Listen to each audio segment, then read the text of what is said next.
Chapitre 41. Malgré l'obscurité croissante, à l'approche de la nuit, Jensens trouva la propriété del Santino sans la moindre difficulté. Il n'y avait pas la moindre maison en vue dans un rayon d'au moins 1,5 km. Il avait traîné sa vieille BMW sur le long de la route étroite et sinueuse, bordée de part et d'autre d'un épais sous-bois et de très grands arbres. Et ce n'était qu'au bout de 20 minutes qu'il avait aperçu la demeure du patron du crime local, la Casa de Ville, sur sa droite. Il décida de continuer à rouler jusqu'à trouver un coin dans les sous-bois où il pourrait garer sa voiture à l'abri des regards. Il parcourut encore plus d'1 kilomètre avant de repérer une petite aire sablonneuse sur le bas-côté gauche de la route. Les bois étaient particulièrement denses à cet endroit. Jensens l'ignorait totalement, mais l'aire en question était un lieu de rendez-vous inconnu d'un grand nombre de couples en voiture, où il leur était possible de faire la connaissance d'inconnus également en voiture, et de s'adonner en leur compagnie à toutes sortes de pratiques sexuelles. Par chance, Jensens était arrivé trop tôt pour se retrouver au milieu du tohu-bohu. La nuit n'était pas encore tout à fait tombée, les voitures n'arriveraient qu'1 heure plus tard. Dans un souci de discrétion, Jensens pensa qu'il serait mal avisé de se garer en plein milieu de l'air, au vu et au su de tous. Avec l'habileté d'un enfant de 12 ans au volant, il parvint à diriger sa voiture entre les arbres, au-delà de quelques bosses, pour finir par immobiliser le véhicule derrière d'épais buissons qui constituaient un assez bon camouflage. Il sortit de la voiture et ferma la portière derrière lui, s'efforçant de faire le moins de bruit possible. Il s'immobilisa un instant, perdu dans ses pensées. Qu'allait-il faire à présent ? De quoi aurait-il besoin en cas d'urgence ? Il avait sur lui le pager que Summers lui avait donné, ainsi que son téléphone portable. Avait-il oublié de prendre avec lui quelque chose de potentiellement vital si les choses tournaient mal ? Et pourquoi était-il si inquiet ? Normalement, il n'était pas du genre à se laisser impressionner par quoi que ce soit dans l'exercice de ses fonctions, quel que soit le danger couru. Soudain, il comprit. C'était le fait même que Summers lui ait donné ce pager qui le déstabilisait. Ce cadeau signifiait que son aimé avait parfaitement conscience des risques que prenait Jensens. Pourtant, sa mission était des plus simples. Se cacher dans l'épais sous-bois pour surveiller l'entrée d'une vaste résidence plantée au milieu de nulle part. En l'occurrence, la demeure du gangster le plus connu de tout Santa Bodega. Un criminel qui pourrait très bien s'avérer être l'équivalent contemporain du comte de Dracula et de Vito Corleone réunis. Tout en rebroussant chemin dans le sous-bois en direction de la Casa de Ville, il continua à garder un œil sur la route. La progression dans la végétation dense était plus ardue qu'il ne s'y était attendu. Le bois n'était que racines sortant de terre, plantes rampantes et branches serpentines, qui semblaient s'ingénier à le faire trébucher et à s'enrouler autour de ses membres, l'obligeant à se frayer un chemin assez violemment. Il lui était quasiment impossible de progresser silencieusement. À chaque pas, une branche craquait, et, dans le silence qui régnait, ce simple bruit retentissait comme le tonnerre. Au bout d'une bonne vingtaine de minutes, la résidence apparut de l'autre côté de la route, sombre silhouette se détachant sur le ciel nocturne. Un haut mur de pierre délimitait le vaste périmètre de la propriété. À présent qu'il se tenait face au domaine, immobile et pas au volant de sa voiture, Jensens pouvait pleinement admirer sa magnificence. Ce Santino possédait un sacré bout de terrain. Placé juste en face de l'entrée principale, Jensens constata que le mur courait de part et d'autre du portail, aussi loin que portait la vue. Très impressionnant. Il resta ainsi pantois, devant l'incroyable propriété, plus longtemps qu'il n'aurait dû, et, s'arrachant à sa rêverie, eut enfin la présence d'esprit de se dissimuler derrière un buisson. Le portail était quasiment 2 fois plus grand que le mur, soit d'une hauteur approximative de 10 mètres. Ces puissantes barres d'acier noir recouvertes de lierre et surmontées de barbelés lui donnaient un air tout à fait menaçant. Le tableau nocturne était extrêmement intimidant, et Jensens doutait qu'il fût plus accueillant à la lueur du jour. Par-delà le portail, une route d'asphalte menait jusqu'au bâtiment principal, situé à une 50aine de mètres. C'était un édifice de pierre apparemment assez ancien, dont la construction aurait pu dater de plusieurs siècles si, à cette époque-là, la région avait été habitée, ne serait-ce que par un maçon européen. Le bâtiment avait tout d'un château médiéval et devait valoir une véritable fortune, plusieurs millions de dollars, peut-être même des centaines de millions de dollars, selon l'état des lieux. De l'extérieur, il semblait très ancien et était vraiment terrifiant. Mais Jensens pensait qu'à l'intérieur, un criminel richissime tel qu'El Santino avait dû installer un mobilier contemporain ainsi que tous les éléments du confort moderne. Espionner cet énorme château se révélait être une mission fort intéressante. La Casa de Ville était riche d'une multitude de détails admirables et Jensen se promit que, si la mission traînait en longueur, il s'aventurerait un peu plus loin le long de la route, en quête d'autres éléments architecturaux dignes d'intérêt. Il observait les lieux depuis moins d'une vingtaine de minutes, lorsqu'il fut contraint de constater qu'il avait commis une faute non négligeable. Son téléphone sonna, très fort. La sonnerie particulièrement bruyante dans les ténèbres silencieuses le fit littéralement sursauter, retardant d'autant le moment où il décrocha. « Allô Summers, c'est vous ? Ouais, comment ça va ? Je suis à l'endroit dont nous avons parlé, mais je n'ai encore rien vu. Et vous ? Pas grand-chose par ici non plus. Je me suis rendu dans 2 hôtels, mais vous savez ce que c'est ? Rien qu'un tas d'enfoirés, pas coopératif pour un sou. Enfin bref, je vous appelais pour vous rappeler de bien mettre votre téléphone en mode silencieux. Je ne savais pas trop si vous étiez vraiment au courant des procédures des missions furtives. » Jensen s'était mort de honte. « Bien sûr, vous me prenez pour qui ? Au fait, je croyais que vous ne vouliez plus qu'on se serve de nos téléphones portables qu'en cas d'absolue nécessité. C'est vrai, vous avez raison, désolé. Mais on n'est jamais trop prudent. Si vous vous sentez ne serait-ce que légèrement en danger, vous fichez le camp de là. Entendu ? Entendu, Summers, je n'hésiterai pas. Ne vous inquiétez pas. Bien, à présent, écoutez-moi bien. Je vous passerai un autre coup de fil quand je finirai le service, un peu plus tard dans la nuit. Alors assurez-vous que votre téléphone reste en mode vibreur. Ce sont des petits détails comme ça qui sauvent des vies, Jensens. Allez-y prudemment. Il se peut que les gardes armés surveillent les lieux. Si vous ressentez la moindre nervosité, vous vous cassez sur le champ. Bien compris. Faites attention à vous. Pas de problème, on se rappelle. Jensen fit passer son téléphone en mode vibreur. Abruti, pensa-t-il. L'erreur d'écolier. Le bon vieux scénario du blaireau qui se fait attraper à cause de la sonnerie de son téléphone. Le fait qu'il ait failli tout faire foirer aussi bêtement ne fit qu'alimenter plus encore le malaise qu'il éprouvait. Les ténèbres devenaient de plus en plus denses, et la casette de ville était de plus en plus flippante. Jensen décida finalement de ne pas bouger de son poste, face au portail. Il resta planté là durant près de 2 heures, regardant fixement une propriété où rien ne bougeait. Rien n'y entra, rien n'en sortit, et assez régulièrement, rien ne passa devant, sur la route. Pas un seul véhicule, pas un seul passant, pas même un animal. Peut-être les gens du coin savaient-ils qu'il valait mieux éviter les parages de nuit. On comprenait facilement pourquoi. Lorsque la lune se leva pour illuminer la casa de ville, l'endroit devint tout à fait sinistre, un véritable manoir de film d'horreur. 2 heures passées sur les lieux suffisaient amplement. Ça ira comme ça, pensa Jensens. Si les créatures du mal avaient projeté de sortir de leur hante en quête d'une proie, ce serait maintenant qu'elles le feraient. Et ce serait probablement ici. Il était quasiment 22h30. Jensen décida qu'il était grand temps de retourner à sa voiture. Le retour dans l'épais sous-bois risquait d'être plus difficile encore qu'à l'aller, mais, du moment qu'il pouvait toujours voir la route sans se faire repérer par quiconque l'empruntait, il serait en sécurité. Il se releva lentement. Ses jambes étaient un peu engourdies par le froid, et il éprouvait un début de crampe. Il avait à peine fait un pas sur sa gauche en rebroussant chemin, lorsqu'il eut la 2e frayeur de la nuit. Mais cette fois, ce ne fut pas une sonnerie de téléphone qu'il fit sursauter. Ce fut une voix d'homme, profonde et gutturale, émanant de quelque part dans son dos. « Je commençais à croire que tu allais passer ta nuit agenouillée là. Peu de personnes l'auraient tenu aussi longtemps que toi. » Jensen sentit son cœur bondir contre sa cage thoracique. Il se retourna en direction de la voix. Dans un premier temps, il ne vit rien d'autre que de sombres branches d'arbres. Puis, dans les ténèbres, il parvint à distinguer une silhouette plus noire que la nuit, celle d'un colosse qui se dressait sur une branche massive, à quasi 3 mètres au-dessus de l'endroit où il s'était tapi.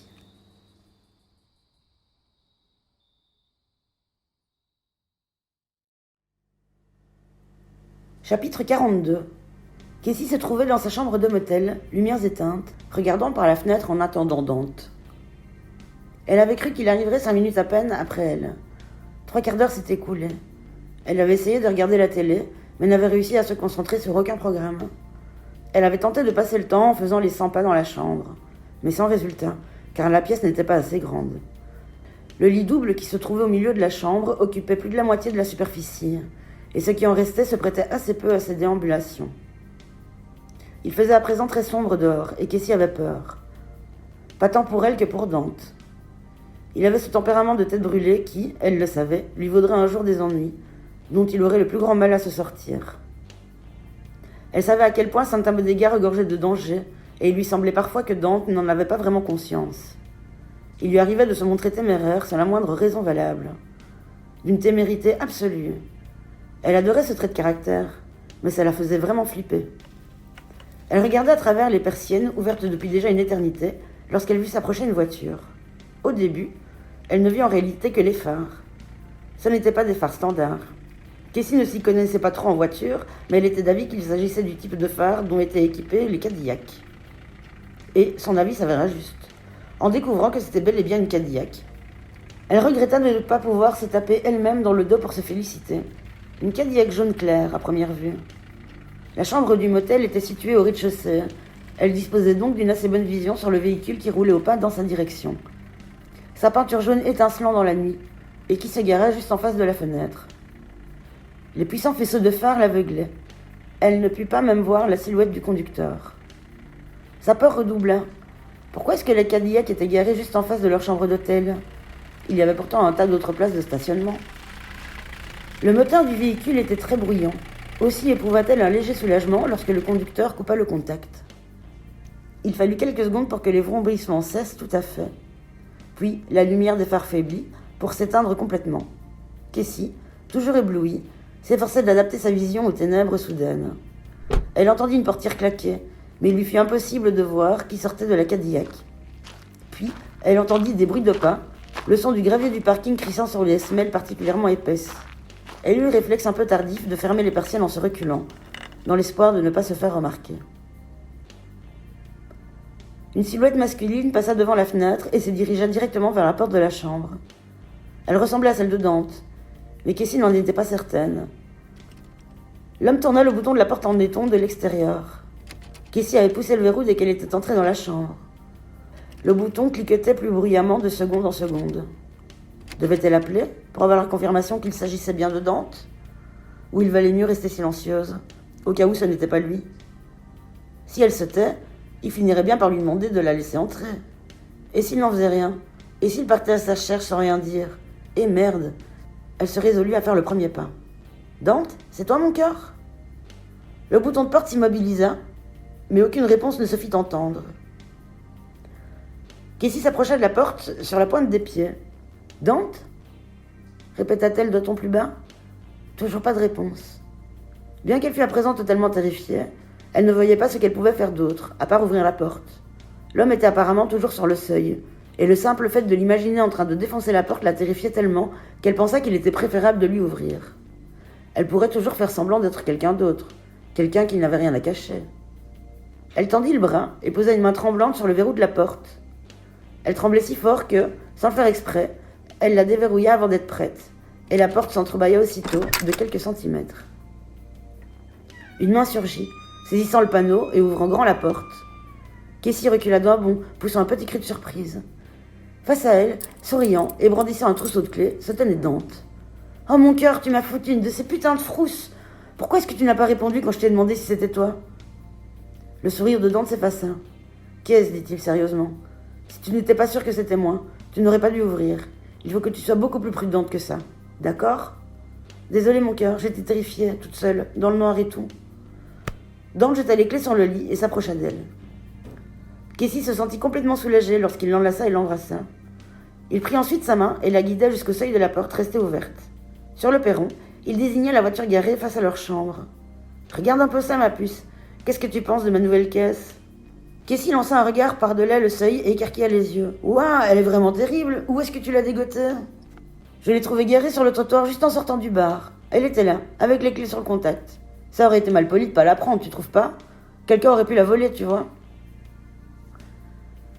Cassie aurait voulu engueuler Dante, lui dire à quel point il était stupide d'avoir volé une voiture alors qu'il ne devait sous aucun prétexte attirer l'attention. Mais elle était si heureuse d'être à nouveau avec lui qu'elle ne parvint pas à se fâcher. « Mon cœur, tu as perdu la tête ou quoi ? La moitié de la ville est à nos trousses parce qu'on a volé ce fichu œil de la lune et tu ne trouves rien de mieux à faire que de piquer une Cadillac jaune pétant. C'est pas vraiment le summum de la discrétion, tu ne trouves pas ? Et puis, qu'est-ce que tu as fait pendant tout ce temps ? Ça fait presque 1 heure que je t'attends. » Dante rentra dans la chambre et ferma la porte derrière lui. Ses joues étaient légèrement roses, comme s'il était resté trop longtemps dehors dans le froid. Mais ce n'était pas le cas. Il devait tout simplement cette charmante coloration à son excellente humeur. « J'ai une autre bonne nouvelle. Tu sais, les 2 moines qui sont entrés dans le bar. Eh bien, une fois que t'es parti, ils sont venus s'asseoir à notre table. J'avais grâce de la frousse, tu peux me croire. Mais j'ai vite compris qu'ils ne savaient rien à notre sujet. Ils ne savent même pas qu'on a la pierre. Oh mon Dieu, tu ne leur as pas dit quand même? Bien sûr que non. Tu me prends pour quoi? Un abruti? Cassie haussa le sourcil, mais jugea bon de ne pas répondre. Elle voulait connaître le sujet de leur conversation, et il semblait que Dante avait tout autant envie de le lui raconter. Aussi le laissa-t-elle poursuivre. Enfin bon, on a commencé à discuter, et, en fait, c'est vraiment des mecs super sympas. Un moment, je leur ai dit que j'avais entendu raconter qu'ils cherchaient l'œil de la lune. Oh, Dante, non. Si, ma puce, mais c'est cool. Je leur ai dit que je pensais pouvoir le retrouver, mais seulement contre de la thune. Ils sont prêts à nous donner 10 000 $. Mais, mon cœur, on n'a pas besoin de 10 000 $. Je sais. En même temps, ça peut pas nous faire de mal, tu ne trouves pas? Et ces types sont vraiment pas du genre violent. Ils sont à fond dans un trip paix, amour et karma à la con. Cassie s'éloigna de Dante, s'assit sur le bord du lit et plongea sa tête dans ses mains. Et maintenant, ils vont nous rejoindre ici? Demanda-t-elle terrifiée à l'idée de connaître déjà la réponse. Ça va pas, je ne suis pas stupide. Je leur ai fixé un rendez-vous demain matin, dans le même bar, à l'ouverture. Cassie était loin d'être convaincue des qualités de ce plan. Dante n'y avait manifestement réfléchi que très peu, et en discutait avec elle à présent alors que la décision avait déjà été prise. À mon avis, il vaut mieux se débarrasser de cette pierre avant que l'éclipse ait lieu demain. Je veux m'en débarrasser tout de suite et foutre le camp, dit-elle d'un ton suppliant. Cassie, calme-toi et fais-moi confiance, tu veux? Est-ce que je t'ai déjà déçu? Oui, c'est déjà arrivé. Tu te rappelles la fois où on n'avait plus rien à manger et où tu as claqué tout ton fric pour acheter ces DVD du Capitaine Crochet? Ouais, c'est vrai. Mais quelqu'un m'avait dit qu'il y avait un tas de pognon à se faire en vendant des vidéos pirates. Comment j'aurais pu savoir que le mot pirate avait aussi un autre sens? C'était très fâcheux, mais Dante affichait un grand sourire auquel Cassie savait qu'elle ne pouvait résister. T'es vraiment un sale con, dit-elle, mais son ton n'avait rien de rude. Je sais. Son sourire ne le quittait pas. Cette fois, je sais parfaitement ce que je fais. Je te jure que je ne te décevrai pas. Il s'assit à côté d'elle et passa son bras autour de ses épaules pour la serrer contre lui. J'ai tout prévu. Demain, c'est le jour de l'éclipse. Le dernier jour de la fête de la lune. C'est le jour où tout le monde se déguise. Je vais me trouver un putain de déguisement dans lequel personne, même pas les moines, ne pourra me reconnaître. Comme ça, si ça devait mal tourner, ou si quelque chose a l'air de clocher, je pourrais foutre le camp sans problème. Tu peux jeter cette pierre aux égouts si tu veux, mais pour 10 000 $, ça vaut quand même le coup de tenter notre chance, tu ne trouves pas? Cassie réfléchit très sérieusement. Dante n'était jamais particulièrement convaincant lorsqu'il essayait de lui faire faire quelque chose qu'elle trouvait douteux. Et ce plan lui paraissait extrêmement douteux. Mais elle l'aimait, et elle savait qu'elle finirait par accepter de jouer le jeu. Dante, lui aussi, le savait. « Je t'aime, mon cœur », fut les seuls mots de Cassie. Plutôt que d'admettre qu'elle se pliait à volonté, il lui suffisait de dire « je t'aime » pour qu'il sache qu'elle ferait ce qu'il voulait. « Moi aussi je t'aime », dit-il dans un sourire. « Tout va bien se passer, ma puce. Crois-moi, la chance va enfin nous sourire. Demain, quelque chose d'incroyable va arriver, je le sens. Une nouvelle vie va commencer pour nous. Je vais vendre cette pierre bleue aux moines, et après ça, toi et moi, on aura toute notre vie pour dépenser ce qu'on aura amassé. On a trimé dur pour en arriver là. On l'a bien mérité. » Cassie adorait Dante quand il était comme ça. Son enthousiasme et sa confiance absolue en un avenir radieux l'excitaient à chaque fois. Et comme il lisait en elle comme dans un livre ouvert, il avait certainement remarqué qu'elle avait très, très envie de lui. Elle n'eut même pas à ouvrir la bouche pour le lui confirmer. Dante l'enlaça simplement et la coucha sur le lit. Ils passèrent les 45 minutes qui suivirent à baiser comme deux amoureux qui se sont pas vus depuis des mois. Ils s'écroulèrent enfin sur les draps défaits, et Dante embrassa la nuque de Cassie en lui répétant à quel point il l'aimait. Elle s'endormit dans ses bras, priant pour que ce ne soit pas la dernière fois qu'elle sentirait la chaleur de son corps contre le sien. Plus que tout, elle redoutait que, cette fois, il les ait mis tous les deux dans une situation impossible à maîtriser. Parfois, sa témérité touchait presque à la folie, et cette fois, leur vie était en jeu.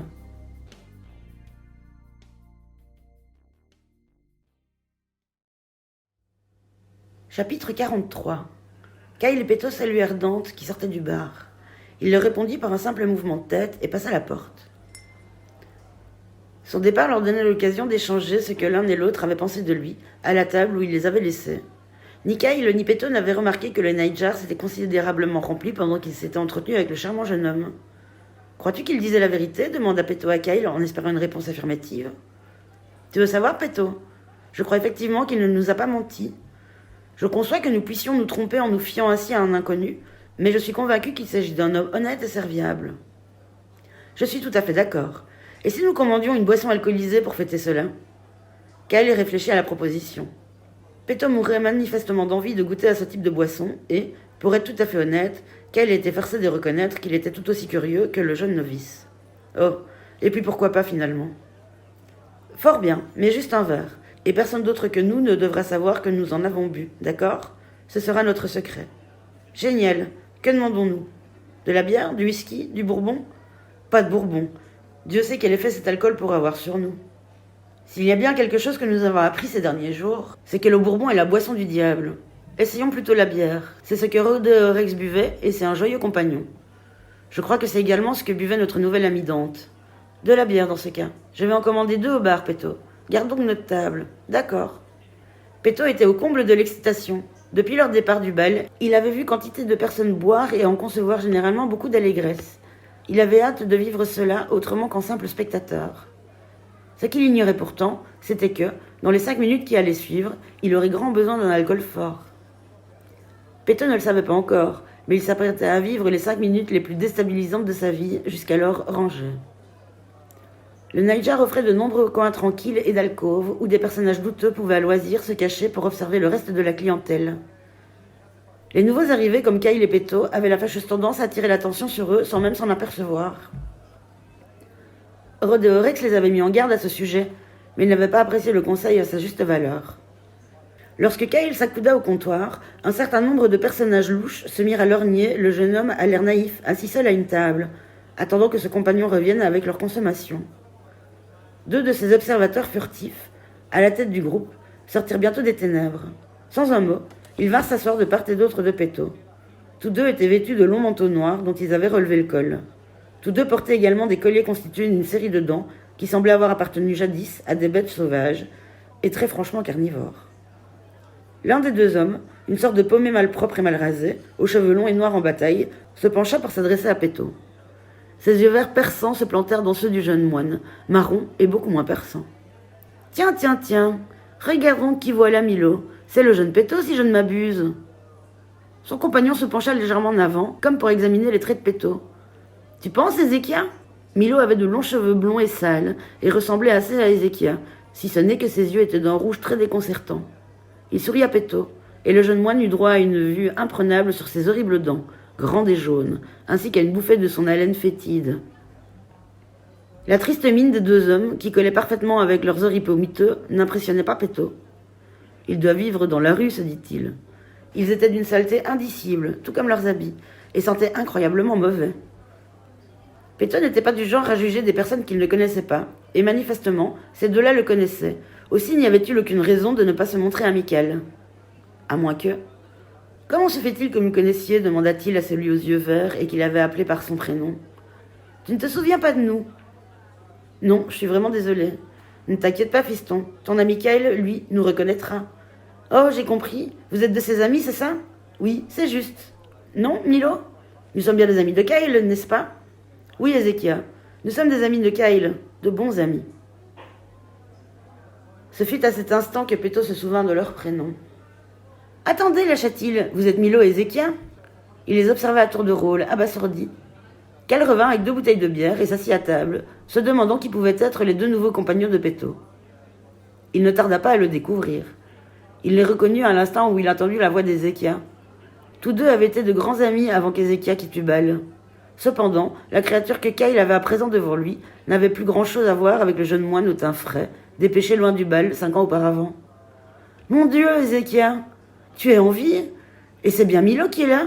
Je n'arrive pas à y croire. Vous avez laissé pousser vos cheveux, qu'ils sont longs. Vous semblez si différents. Qu'avez-vous fait durant toutes ces années ?» Ézéchia saisit une bouteille que Kyle avait posée sur la table et en but une gorgée avant de la reposer. Il répondit dans un long ricanement grinçant. « Oh, nous avons bu, forniqué, volé, tué. En gros, nous avons fait tout ce que le père Tao nous avait interdit de faire. » Son ton avait quelque chose de sinistre, et Kyle ne savait pas trop qu'en penser. Ce n'était pas le même Ézéchia, celui aux côtés de qui il avait grandi.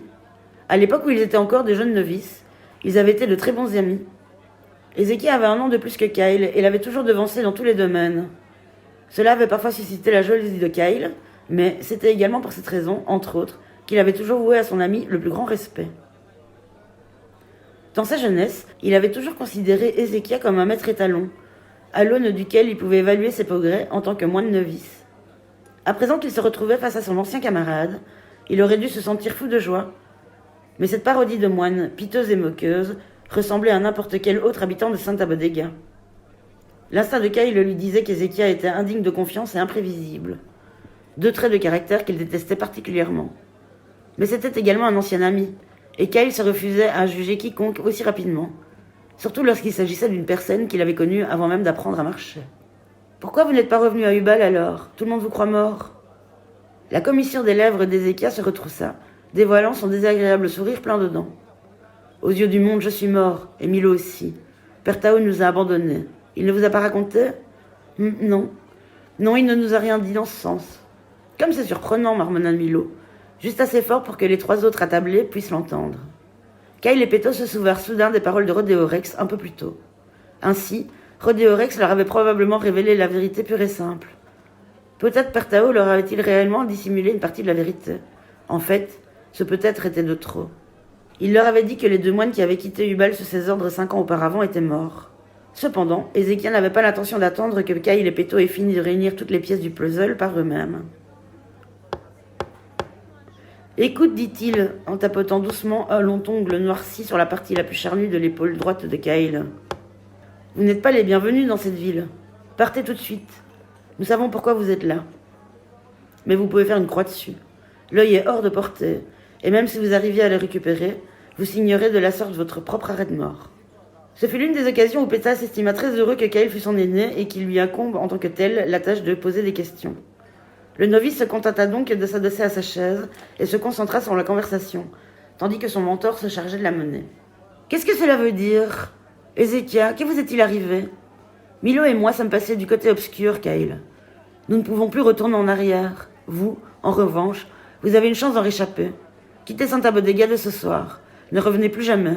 Demain, le Seigneur des Ténèbres sera de retour, et il revendiquera la ville au nom de toutes les créatures du mal. Si vous êtes encore en ville lorsque cela arrivera, vous deviendrez comme eux.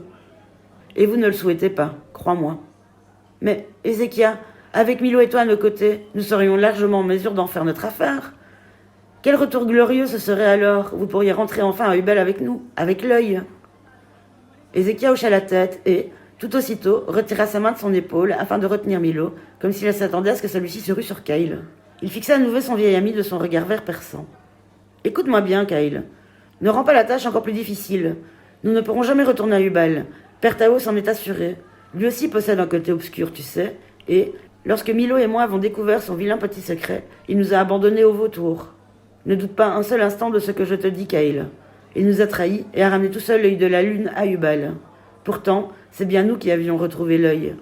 C'était nous qui étions censés revenir à Hubal couverts de gloire. Mais Père Tao avait d'autres plans. Il fera de même avec toi, Kyle. Et avec toi aussi, Peto. Il vous abandonnera. Lorsqu'on quitte Hubal, c'est pour toujours. » Il observa un court silence, puis demanda. « Combien connais-tu de moines à être partis d'Hubal et à y être revenus ?» Du vivant de Kyle, un seul moine avait quitté le havre de paix qu'était Hubal durant plus d'1 jour pour revenir vivant. Un seul, Père Tao. Tous les autres sont avérés incapables de surmonter les dangers du monde extérieur. C'est pourquoi ils ne sont jamais revenus. Crois-tu que c'est pour cette raison que Milo et moi ne sommes jamais revenus ? Eh ben, non, enfin, je veux dire, j'en sais rien. Regarde les choses en face, Kyle. Tu ne sais rien du tout. Tout comme Milo et moi ne savons rien lorsque nous avons quitté Hubal. Nous ne savions rien avant de rencontrer l'homme que l'on nomme le Bourdon Kid. Ezekia prononça ces 3 derniers mots dans un murmure. Il était interdit de les proférer à voix haute au Nightjar, par respect pour les morts. « Le Bourdon Kid » s'exclama Kyle avec force. « Qu'est-ce qu'il a à voir dans tout ça ?» Bang ! Un coup de feu assourdit à peu près tout le monde dans le bar. Aussitôt, la panique s'empara des lieux. Tous les clients qui jusque-là buvaient tranquillement à leur table, ne s'occupant que de leurs propres affaires, se dispersèrent tous simultanément. Mais Ezekia fut le premier à réagir. Il se leva de table, se retourna pour faire face à l'homme qui venait de tirer une balle en plein dans la poitrine de Milo. Celui-ci était debout et, tel un boxeur groggy, titubait à reculons en poussant des hurlements stridents. La chaise se renversa et manqua de le faire tomber. Il s'efforçait de garder l'équilibre et, en même temps, tâchait de son mieux de comprimer de la main le trou béant qui s'était creusé dans sa poitrine. Littéralement assommés par la surprise, Kyle et Peto restaient assis, les yeux écarquillés, aussi immobiles que des statues. Milo tentait avec difficulté de respirer. Le sang coulait abondamment de sa poitrine et de sa bouche. éclaboussant son long manteau noir ainsi que tous ceux qui avaient la malchance de se trouver trop près de lui.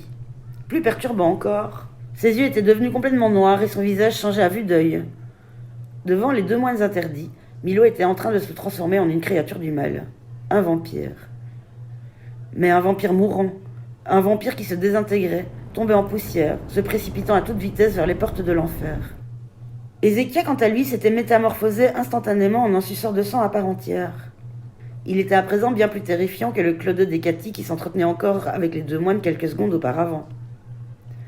Il se tenait droit, les épaules rejetées en arrière, tous les crocs dehors, prêt à s'attaquer à celui qui avait été à l'origine du coup de feu.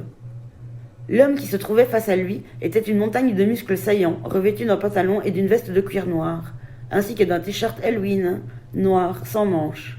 Kyle et Peto reconnurent sur le champ, Rodeo Rex. Rex visa, pointant son arme droit sur la poitrine d'Ézéchia. Le vampire gronda de rage à l'intention de son assaillant, qui se trouvait à moins de 2 mètres de lui. Il ne périrait pas sans se battre. Il savait exactement qui était Rodeo Rex et quelles étaient ses intentions. En un clin d'œil, avant que Rex ait pu appuyer sur la détente pour lui loger une balle dans la poitrine, Ézéchia avait bondi, atteignant presque le plafond. La rapidité de ses mouvements était supérieure à celle de n'importe quel être vivant que Kyle et Peto aient jamais vu. Il fallut à Ézéchia moins d'une demi-seconde pour se retrouver derrière Rex, tendant ses longs doigts noueux dans sa direction, prêt à lui rompre le cou. Ses ongles avaient considérablement poussé et étaient à présent presque aussi longs que ses doigts, donnant ainsi à ses mains l'apparence de racines fines et torturées. En se précipitant sur sa proie, il ouvrit grand la bouche, dévoilant 2 rangées de dents affûtées comme des rasoirs et qui semblaient avoir doublé de taille. Son intention était claire, se repaître de l'homme qui avait abattu son compagnon, sans semonce ni pitié. Cependant, et Peto pouvait en témoigner, Rex n'était pas une victime facile. C'était là son boulot, et, manifestement, il connaissait par cœur tous les tours tordus des vampires. Au moment même où Ézéchia tendit les mains pour attraper son cou, le colosse se laissa tomber par terre, pivota sur son dos comme un danseur de break et ouvrit le feu, le tout d'un seul mouvement fluide et rapide. Un hurlement monstrueux jaillit de la bouche assoiffée de sang d'Ézéchia. Il pencha la tête en arrière et son cri résonna contre le plafond. Par la plaie béante, son sang giclait de son cœur au rythme de ses dernières pulsations agonisantes. Le hurlement perça les tympans de tous ceux qui se trouvaient dans un rayon de 15 mètres et, au bout de quelques secondes de ce cri ignoble, quasiment tous les clients du Nightjar se précipitèrent vers la sortie. Le combat était déjà fini. Le hurlement se tut au bout de quelques secondes supplémentaires. La chose qui se faisait appeler Ézéchia finit de se consumer par les flammes pour ne plus être qu'un tas de poussière, à l'instar de Milo. Au milieu de la ruée de la clientèle en direction de la sortie, Rodeo Rex se releva de terre et s'avança droit vers la table de Kyle et Peto. Ils étaient toujours assis, muets, les yeux rivés à l'endroit où, moins d'une minute auparavant, Ézéchia venait de se transformer en grand bruit en vampire, puis en particules de cendre. « Est-ce que ça vous arrive d'écouter ne serait-ce qu'un seul putain de mot qui sort de ma putain de bouche, bande de cons ?» demanda Rodeo Rex d'un ton plus qu'autoritaire. Ni l'un ni l'autre n'était en mesure de répondre. Mais tel un instituteur surprenant 2 élèves en train de fumer dans les toilettes, Rex les attrapa tous les 2 par la nuque et les obligea à se lever de leur chaise. « Cassez-vous d'ici tout de suite, et que je ne vous vois pas avant que le soleil ne se remette à briller. Est-ce que je me suis bien fait comprendre ?» Ils paraissaient extrêmement mécontents de leur conduite, et les 2 moines n'avaient pas la moindre envie de discuter ces ordres. « Oui, Rex, nous avons parfaitement compris, » répondit Peto, qui, pour une fois, semblait avoir repris ses esprits plus vite que Kyle. « Viens, Kyle, sortons d'ici. » Il attrapa leur bouteille de bière restée sur la table et se dirigea droit vers la porte du bar. Kyle, sur ses talons, fixait toujours des yeux l'emplacement où Ézéchia, son ami de toujours, avait pris feu avant de se désintégrer. « Et vous deux » cria le barman, « vous ne pouvez pas sortir avec ces bouteilles ?» Rex répondit à la place des moines, dans un beuglement très intimidant. « Ils font ce qu'ils veulent, bordel de merde, et c'est allé plutôt te faire enculer dans l'arrière-boutique du con. » Le barman s'empressa de disparaître. Il avait assez de problèmes comme ça, et il était assez futé pour savoir qu'il était dans son intérêt de ne pas trop s'approcher de la légende locale, et néanmoins machine à tuer, que tous connaissaient sous le nom de Rodeo Rex. Le bar à présent vide, y compris derrière le comptoir, Rex saisit une bouteille de whisky, ainsi qu'un cigare caché derrière le zinc, et s'assit sur un tabouret. Il était temps de méditer un peu sur sa journée de boulot. Chapitre 44. L'inspecteur Miles Jensen était dans un sacré pétrin, et il le savait parfaitement. Quand il reprit connaissance, il éprouva une intense douleur à la base du crâne, qui se doublait de la désagréable sensation d'avoir la nuque recouverte de sang. Du sang coagulé, ce qui signifiait qu'il était resté inconscient pendant un bon bout de temps. Il était cependant dans l'incapacité de vérifier s'il s'agissait vraiment de sang, car ses mains étaient solidement liées dans son dos par du gros scotch. On lui avait passé un chiffon en guise de bâillon qu'on avait noué derrière sa tête, accentuant d'autant plus l'insupportable mal de crâne. Il était couché sur le côté, les genoux ramenés vers le torse et, sans qu'il sût pourquoi, avait l'impression de sautiller de bas en haut dans les ténèbres. Puis il comprit. Il se trouvait dans le coffre d'une voiture et on le conduisait quelque part. Il n'y voyait absolument rien et, en se rendant compte de la situation excessivement délicate dans laquelle il se trouvait, il ne put que se remémorer tous ces films de gangsters dans lesquels de pauvres malheureux se retrouvent dans le coffre d'une voiture et se font abattre au bout du chemin. Penser à une fin si désagréable et si précoce le rendait tout à fait malade, bien plus que son intolérable mal de crâne ou ses incessants soubresauts de voiture. Dans le vacarme du moteur et des pneus, il ne parvenait pas à distinguer la moindre voix. Impossible de déterminer combien de personnes se trouvaient à bord du véhicule. Il ne se souvenait plus de grand-chose, mis à part une grande silhouette qui s'était dressée derrière lui, sur l'arbre. C'était celle d'un homme extrêmement robuste, mais on aurait presque dit qu'il ne s'agissait que d'une ombre en 3 dimensions dans les ténèbres. Avant qu'il ait pu réagir, l'homme avait sauté de l'arbre pour atterrir juste devant lui. Et là, attends voir. On lui avait asséné un coup à la base du crâne. Un autre homme avait dû l'attraper par derrière. Oui, ça semblait tout à fait logique. Il n'avait tourné le dos à aucun moment à l'homme qui l'avait surpris dans l'arbre. Celui-ci avait donc nécessairement un complice. Il en aurait le cœur net très bientôt de toute façon. Entre-temps, il devait trouver un moyen d'alerter Summers. Son coéquipier représentait son seul espoir.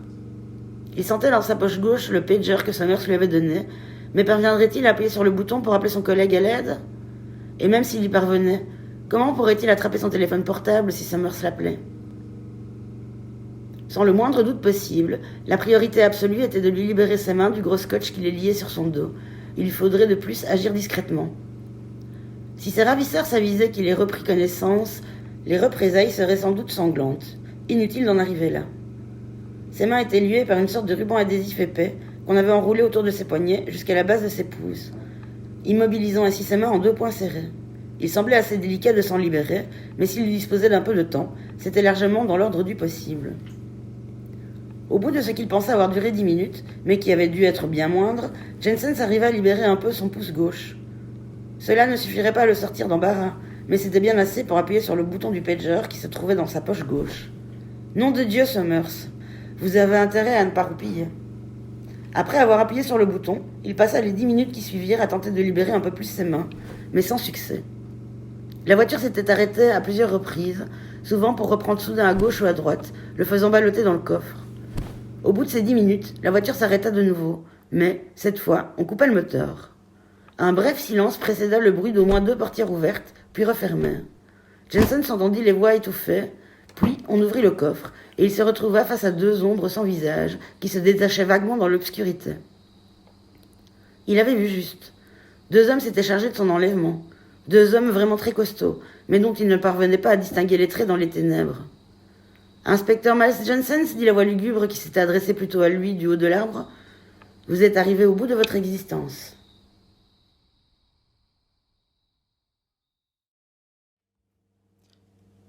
Chapitre 45. La dame mystique avait une très nette tendance à la paranoïa. Cela faisait partie de son charme, et c'était l'une des raisons pour lesquelles les gens la prenaient un minimum au sérieux. Ce trait renforçait l'aura mystique qui l'entourait, sa crédibilité, et bien entendu, le solde de son compte en banque. Les rares fois où elle s'éloignait significativement du seuil de sa roulotte, elle passait son temps à épier autour d'elle, à l'affût du moindre poursuivant. Tous les gamins du coin la prenaient pour une folle, et la plupart des adultes partageaient cet avis. La majorité des personnes qui ne la considéraient pas comme une timbrée avaient entre 17 et 23 ans, généralement parce que, par sa pratique de drogues diverses, cette classe d'âge était plus sensible aux questions de surnaturel et du paranormal. La dame mystique ne sortait jamais la nuit tombée, car elle avait peur des vampires, et des créatures du mal en général. Il faut dire que fantômes, morts-vivants et loups-garous n'avaient rien d'agréable. Et ce n'était qu'en proie à une agitation extrême qu'elle sortait de sa demeure durant la fête de la lune, même de jour. Le nombre d'entités maléfiques que la fête attirait à Santa Bodega la poussait à stocker des provisions pour un mois, afin qu'elle n'ait pas à mettre un pied hors de chez elle. Mais, cette fois-ci, sa curiosité l'avait emporté. La visite de Dante et Cassie l'avait piqué à vif. Après leur départ, elle avait exploré les derniers recoins de sa mémoire, en quête du moindre élément concernant la pierre bleue magique connue sous le nom d'œil de la lune. La plupart des contes qui couraient à son sujet étaient sans aucun doute faux, mais ils étaient bien ancrés dans le folklore local. En tout début d'après-midi, la Dame Mystique avait traversé la ville pour se rendre à la bibliothèque de la ville.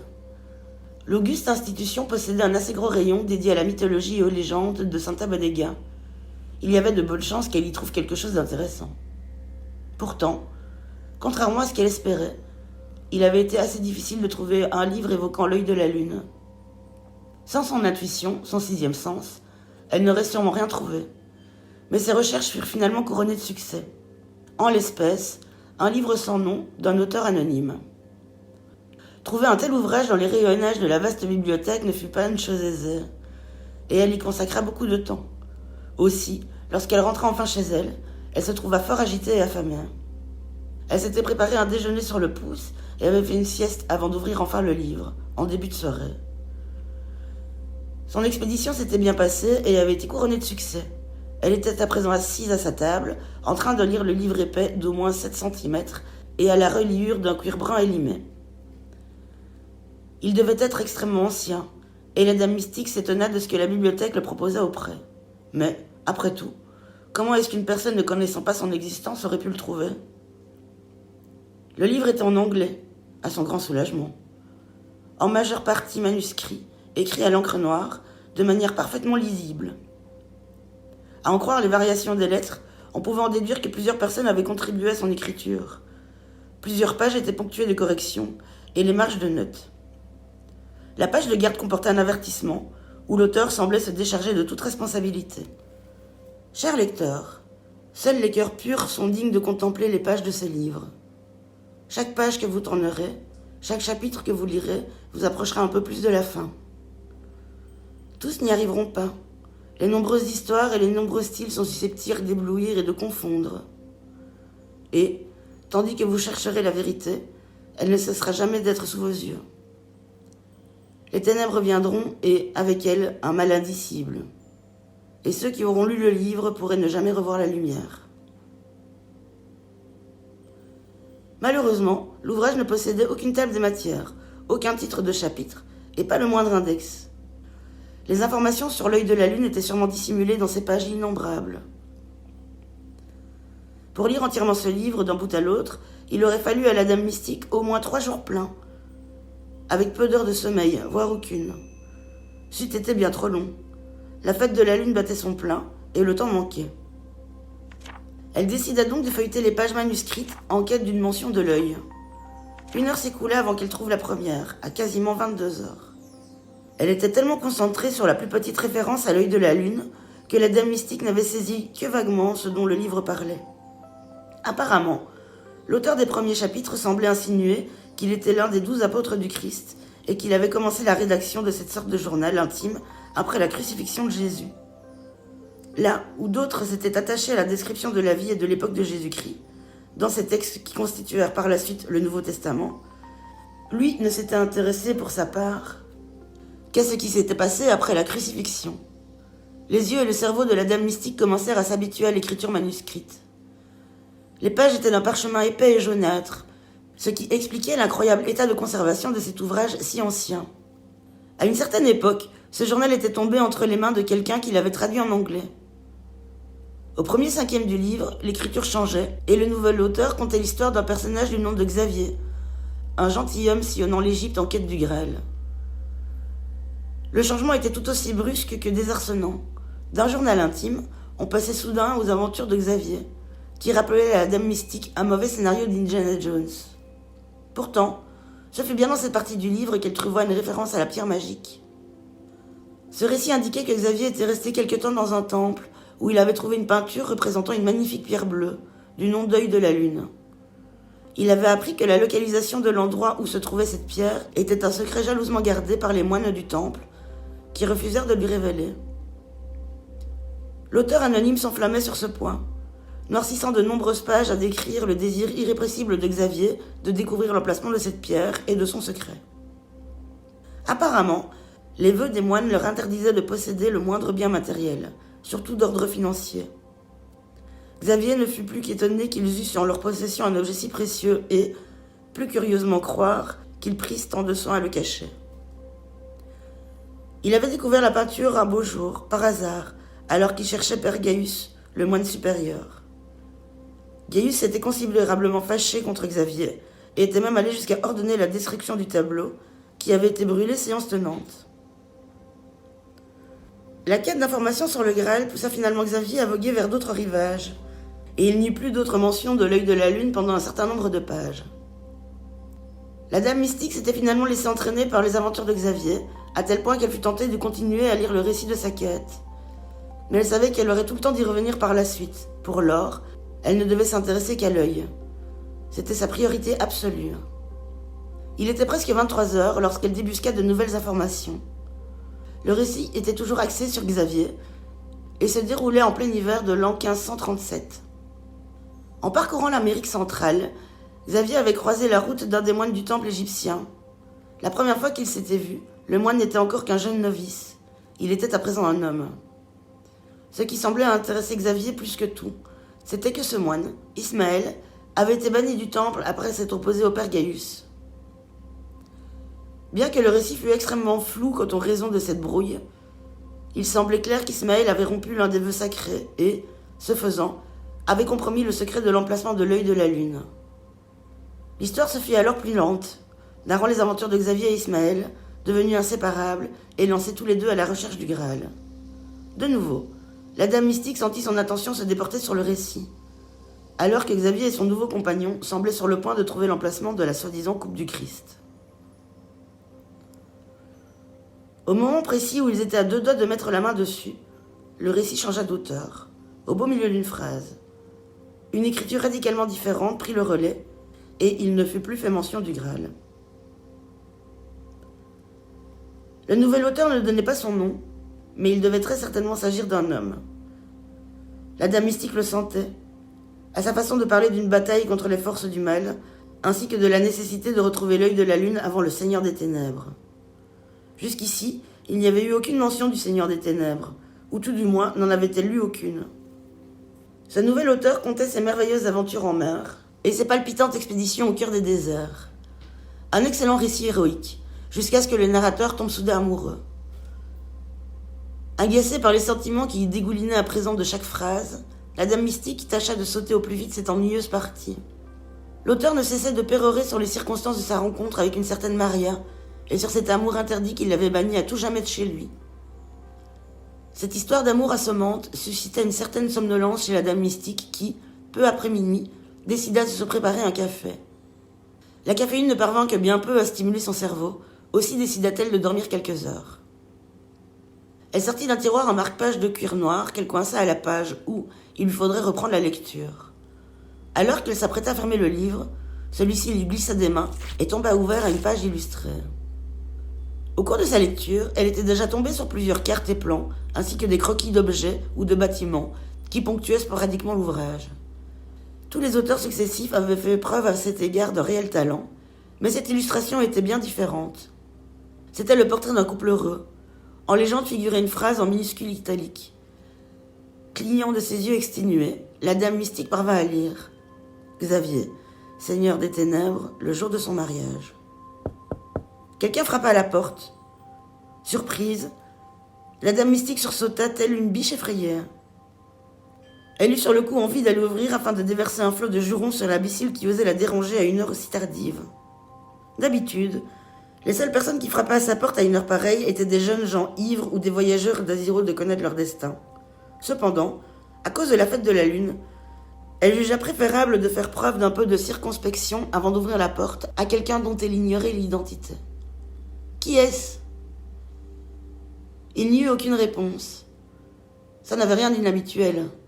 Il arrivait souvent que certains petits rigolos venus lui rendre visite ne répondent pas lorsqu'elle leur criait « Qui est-ce ?»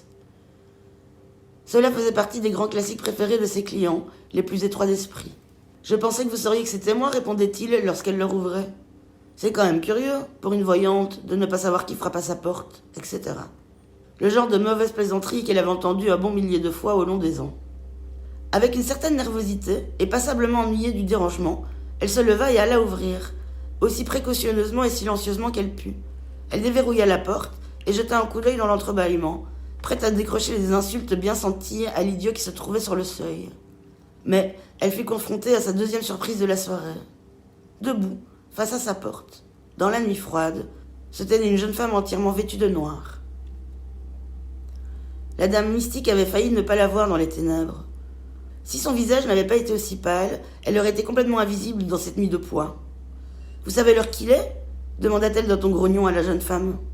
« Veuillez m'excuser, j'ai vraiment besoin de votre aide, répondit la visiteuse. « Comment vous appelez-vous ?»« Jessica. »« Jessica, oserais-je vous demander de revenir demain dans la journée ? Je ne donne plus de consultation à l'heure qu'il est. J'étais sur le point d'aller au lit. Je vous en prie, madame, je ne vous demande que 5 minutes. » Elle semblait souffrir du froid et d'une grande fatigue, ainsi que d'un profond désespoir. De plus, elle avait l'air sobre, et ses yeux suppliants étaient très convaincants. La dame mystique eut pitié d'elle.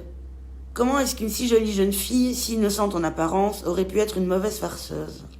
« J'aimerais simplement que vous m'aidiez à découvrir qui je suis. Vous voyez, j'ai passé 5 ans dans le coma, et je crois que je souffre d'amnésie. » pensa la vieille voyante. Après tout, c'est peut-être bien une petite farceuse. Elle répondit d'un ton glacial. « Comme c'est original, franchement, vous n'auriez pas pu trouver autre chose ? Je vous en supplie, madame, vous devez me croire. Je n'arrête pas d'avoir des visions, vous voyez, comme des flashbacks. J'ai le sentiment qu'un homme qui se fait appeler le Bourdon Kid va bientôt tenter de me tuer.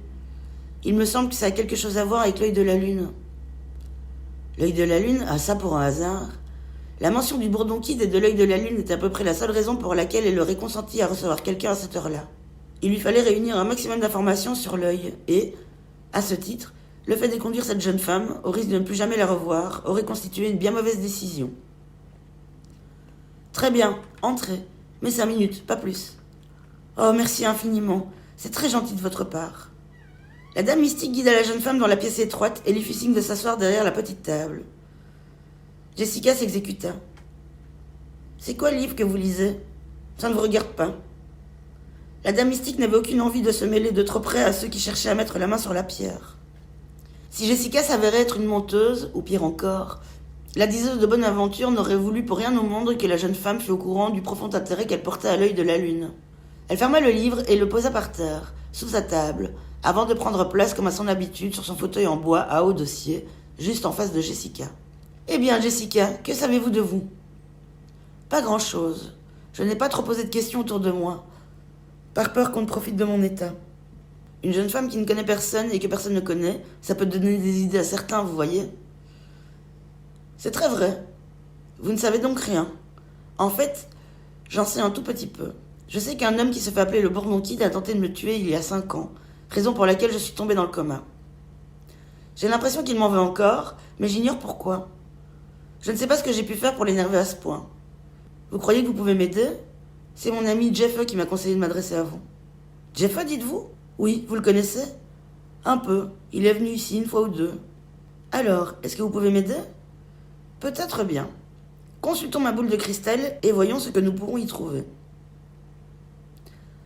La dame mystique se pencha en avant, ôta le carré de soie noire qui recouvrait la boule de cristal posée sur la table et le jeta sur le livre sans nom qui se trouvait à ses pieds. Puis elle se mit à caresser lentement la boule, comme pour la réchauffer. La brume singulière tourbillonna à l'intérieur pendant quelques instants avant de se dissiper. Peu à peu, la silhouette d'un homme apparut au cœur de la sphère de cristal. « Oh, je vois un homme encapuchonné, le Bourdon Kid, lâcha la vieille femme, le souffle court. Il semblerait que vous ayez raison et qu'il soit à votre trousse. » Elle leva les yeux et plongea son regard dans celui de Jessica afin d'étudier sa réaction. « Cet homme n'apporte que le malheur. Il ne s'est semé qu'horreur et dévastation. Il y a 5 ans, il a tué énormément de personnes dans cette ville. S'il est bel et bien à votre recherche, je vous suggère de vous éloigner le plus possible de Santa Bodega, tant que vous le pouvez. » Jessica parut terrifiée et extrêmement soucieuse. Sa réaction ne pouvait absolument pas être simulée. « Elle ne ment donc pas, » pensa la voyante, tandis que la jeune femme reprenait la parole. « Est-ce que vous savez pourquoi il cherche à me tuer ? Est-ce que vous pouvez lire cela dans votre boule de cristal ? Est-ce que vous y lisez quelque chose à propos de moi ? L'endroit d'où je viens ? Comment j'ai pu survivre la dernière fois qu'il a cherché à me tuer ? Je vous en prie, très cher, une question à la fois, dit la dame mystique en scrutant plus attentivement la sphère emplie de nuées. Cet homme, le Bourdon Kid, il n'en a pas encore fini avec vous. Elle se concentrait sur les images fugaces qu'elle distinguait dans la boule de cristal. Son désir de vous tuer est très, très fort. Il ne reculera devant rien, et il s'est préparé pour votre retour. Mon Dieu, cet homme vous en veut vraiment. Le problème, c'est que je n'arrive pas à voir pourquoi. Ah, attendez, quelque chose est en train d'apparaître. Soudain, elle sursaute en arrière, comme si elle avait reçu un choc électrique. Quoi? Qu'est-ce que c'est? S'exclama Jessica. Qu'est-ce que vous avez vu? La vieille femme avait l'air absolument terrorisée. Son visage avait brusquement pâli et ses mains tremblaient légèrement. Lorsqu'elle reprit la parole, sa voix chevrotait. Vous êtes vraiment certaine de ne pas savoir qui vous êtes? Oui, pourquoi? Qu'avez-vous vu? Qui suis-je? Je n'en sais rien, je suis désolée. Vous feriez mieux de partir. La voyante semblait à présent pressée de se débarrasser d'elle. Pourquoi ça? Qu'est-ce que vous avez vu? Rien. Je viens de vous le dire, je n'ai rien vu. À présent, sortez. La dame mystique mentait. Jessica le savait, et elle savait qu'elle savait. Habituellement, elle dissimulait ses mensonges à la perfection, comme toute bonne voyante qui se respecte. Mais, cette fois-là, elle n'y était pas parvenue. Au vu de sa réaction, il était évident qu'elle venait de voir quelque chose, et Jessica n'était pas prête à s'avouer vaincue aussi facilement. Connerie, vous avez vu quelque chose. Vous feriez mieux de me dire ce que c'est. Je pourrais devenir vraiment méchante, vous savez. Alors, qu'avez-vous vu? Le cri de Jessica fit bondir la dame mystique. Elle sentait son cœur battre à un rythme alarmant. Il semblait cogner contre son sternum comme pour s'échapper de sa poitrine. J'ai vu le Bourdon Kid. Il est sur le point d'arriver ici même. Il vient vous tuer, ici et maintenant. Vous devez partir au plus vite. Il peut arriver d'un instant à l'autre. C'est vrai? Jessica était interdite. Est-ce que vous dites vraiment la vérité? Elle observa attentivement la dame mystique afin de s'assurer qu'elle ne lui mentait pas. Oui, c'est vrai. C'est tout ce que j'ai vu. Écoutez, je ne veux pas que cet homme entre ici. Je vous en prie, partez. Mais pourquoi il veut m'assassiner? Je n'en sais rien. À présent, partez, dans votre propre intérêt. Jessica se leva de table. Cette vieille folle de gitane lui avait parfaitement fait comprendre qu'elle ne voulait plus la voir. Mais elle avait une dernière question à lui poser. Très calmement, elle demanda. « Êtes-vous sûr que vous n'avez rien vu d'autre me concernant ?»« Non, je suis désolée. Je ne puis vous aider. S'il vous plaît, partez. » Son ton avait quelque chose de définitif, et elle fut grandement soulagée de voir Jessica se diriger enfin vers la porte. La jeune femme ne semblait pas particulièrement effrayée par ce qu'elle venait d'entendre. Elle paraissait plus confuse qu'autre chose. « Au revoir, Jessica, dit la dame mystique dans son dos. J'espère que vous pourrez profiter du reste de la fête de la lune. » Ouais, merci. Au revoir, Annabelle. Pardon? Comment m'avez-vous appelé? Annabelle, c'est bien votre nom, n'est-ce pas? Annabelle de Furgin. La voyante ne révélait son nom qu'avec beaucoup de parcimonie. Le fisc, entre autres, aurait pu facilement l'épingler s'il avait appris comment elle s'appelait. Aussi, était-il très rare que quelqu'un qui ne lui fût pas proche connaisse son nom. Oui, c'est bien mon nom. Mais comment le connaissez-vous? Jessica envoya à la dame mystique un regard qui laissait entendre qu'elle aussi pouvait lui cacher des informations lorsqu'elle le désirait. Mais elle lui répondit malgré tout. Jeff me l'a dit. Comme s'il s'était agi d'une véritable flèche de part, Jessica écarta le rideau de perles, ouvrit brusquement la porte et sortit telle une furie. Elle ne referma pas correctement la porte derrière elle, ce qui mit la voyante encore plus en colère. La porte était quasiment close, mais il restait un infime entrebâillement. Aux yeux d'un inconnu, elle aurait paru fermée. Mais Annabelle de Furgin connaissait bien cette porte, et elle savait qu'elle n'avait pas été aussi bien fermée qu'elle aurait pu l'être. Les jeunes gens, tout particulièrement, avaient la terrible habitude de ne pas la refermer correctement, et, à cette heure de la nuit, ce genre de négligence était tout à fait malvenu. Le courant d'air ne s'était pas encore manifesté, mais il ne tarderait pas à se faire sentir. En outre, il lui faudrait fermer cette porte à clé. Si le Bourdon Kid arrivait ici, il se lancerait directement sur la piste de Jessica en négligeant la modeste demeure de la dame mystique. Mais, même ainsi, il aurait été idiot de ne pas verrouiller sa porte. En temps normal, elle se serait aussitôt levée pour la refermer, mais elle voulut avant tout revoir l'illustration qu'elle avait trouvée dans le livre. Elle se pencha sous la table, ôta le carré de soie noire qu'elle avait jeté sur le livre et le posa sur la boule de cristal. Puis se saisit de l'ouvrage. Elle l'ouvrit sur sa table et tâcha de retrouver le portrait de Xavier. Alors qu'elle feuilletait le livre à sa recherche, le courant d'air auquel elle s'était attendue s'engouffra dans la roulotte et tourna à plusieurs pages. Elle n'avait ni le temps ni la patience de supporter ce genre d'embêtement. Aussi se leva-t-elle pour aller refermer la porte, qui était à présent quasiment grande ouverte. Elle fit un pas sur le seuil pour voir si Jessica était encore dans le coin, prête à brandir un poing rageur dans son dos si c'était le cas. Mais elle n'aperçut pas sa visiteuse du soir. C'était au demeurant un grand soulagement de constater que les rues, aussi loin que portait sa vue, étaient totalement désertes. Le vent avait poussé assez brutalement la porte, et elle eut un peu de mal à la refermer. Lorsque ce fut fait, elle poussa le gros verrou rouillé, puis fit tourner sa petite clé d'argent dans la serrure. Elle bâilla, étira ses bras fatigués, et se retourna en direction du livre. C'est alors qu'elle s'aperçut qu'elle n'était plus seule, et la terreur s'empara d'elle. Quelqu'un se tenait au beau milieu de la pièce, entre le livre et elle. Elle bondit de peur et de surprise, et il lui fallut quelques secondes pour reprendre son souffle. « Comment avez-vous réussi à entrer » demanda-t-elle à l'imposante silhouette qui se dressait devant elle. Il n'y eut aucune réponse. Durant les 20 minutes qui suivirent, les seuls sons qui percèrent de la roulotte de la dame mystique furent ses hurlements, pour la plupart recouverts par des mugissements du vent qui, dehors, soufflait à présent à tout rompre. Les cris d'Annabelle de Furgin se turent lorsque sa langue fut arrachée de sa gorge.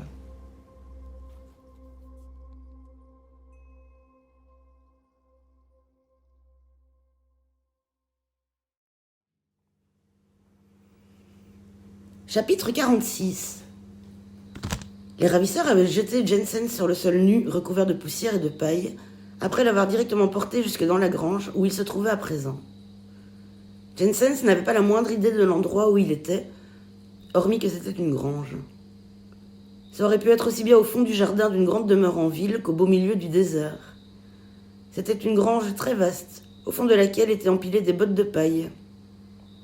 Il n'y avait pas d'électricité, et c'eût été une très mauvaise idée que d'allumer des bougies dans un bâtiment en bois aussi ancien. La seule source de lumière était les rayons de lune qui brillaient à travers la porte ouverte. Les deux colosses lui donnèrent quelques coups de pied au sol, plus pour le déstabiliser psychologiquement que pour lui faire vraiment mal. Puis, ils le soulevèrent de nouveau, le jetèrent sur une botte de paille et le redressèrent en position assise, dos contre une autre botte. L'un d'eux arracha violemment son bâillon, ce qui le soulagea un peu. Il put inspirer de profondes bouffées d'air dans l'espoir de regagner un peu son calme. À présent qu'il respirait plus librement et qu'il disposait d'un peu plus de lumière que dans le coffre, Jensen s'essaya de discerner les traits de ses ravisseurs. Leurs visages étaient partiellement baignés de ténèbres, mais Jensen reconnut aussitôt les individus dont il avait vu les portraits dans le fichier classé Défense. Il s'agissait des hommes de main d'El Santino, Carlito et Miguel. Tous deux portaient une chemise et un costume noir, semblable à un uniforme. Tout le monde savait dans le coin que ces deux hommes travaillaient toujours ensemble.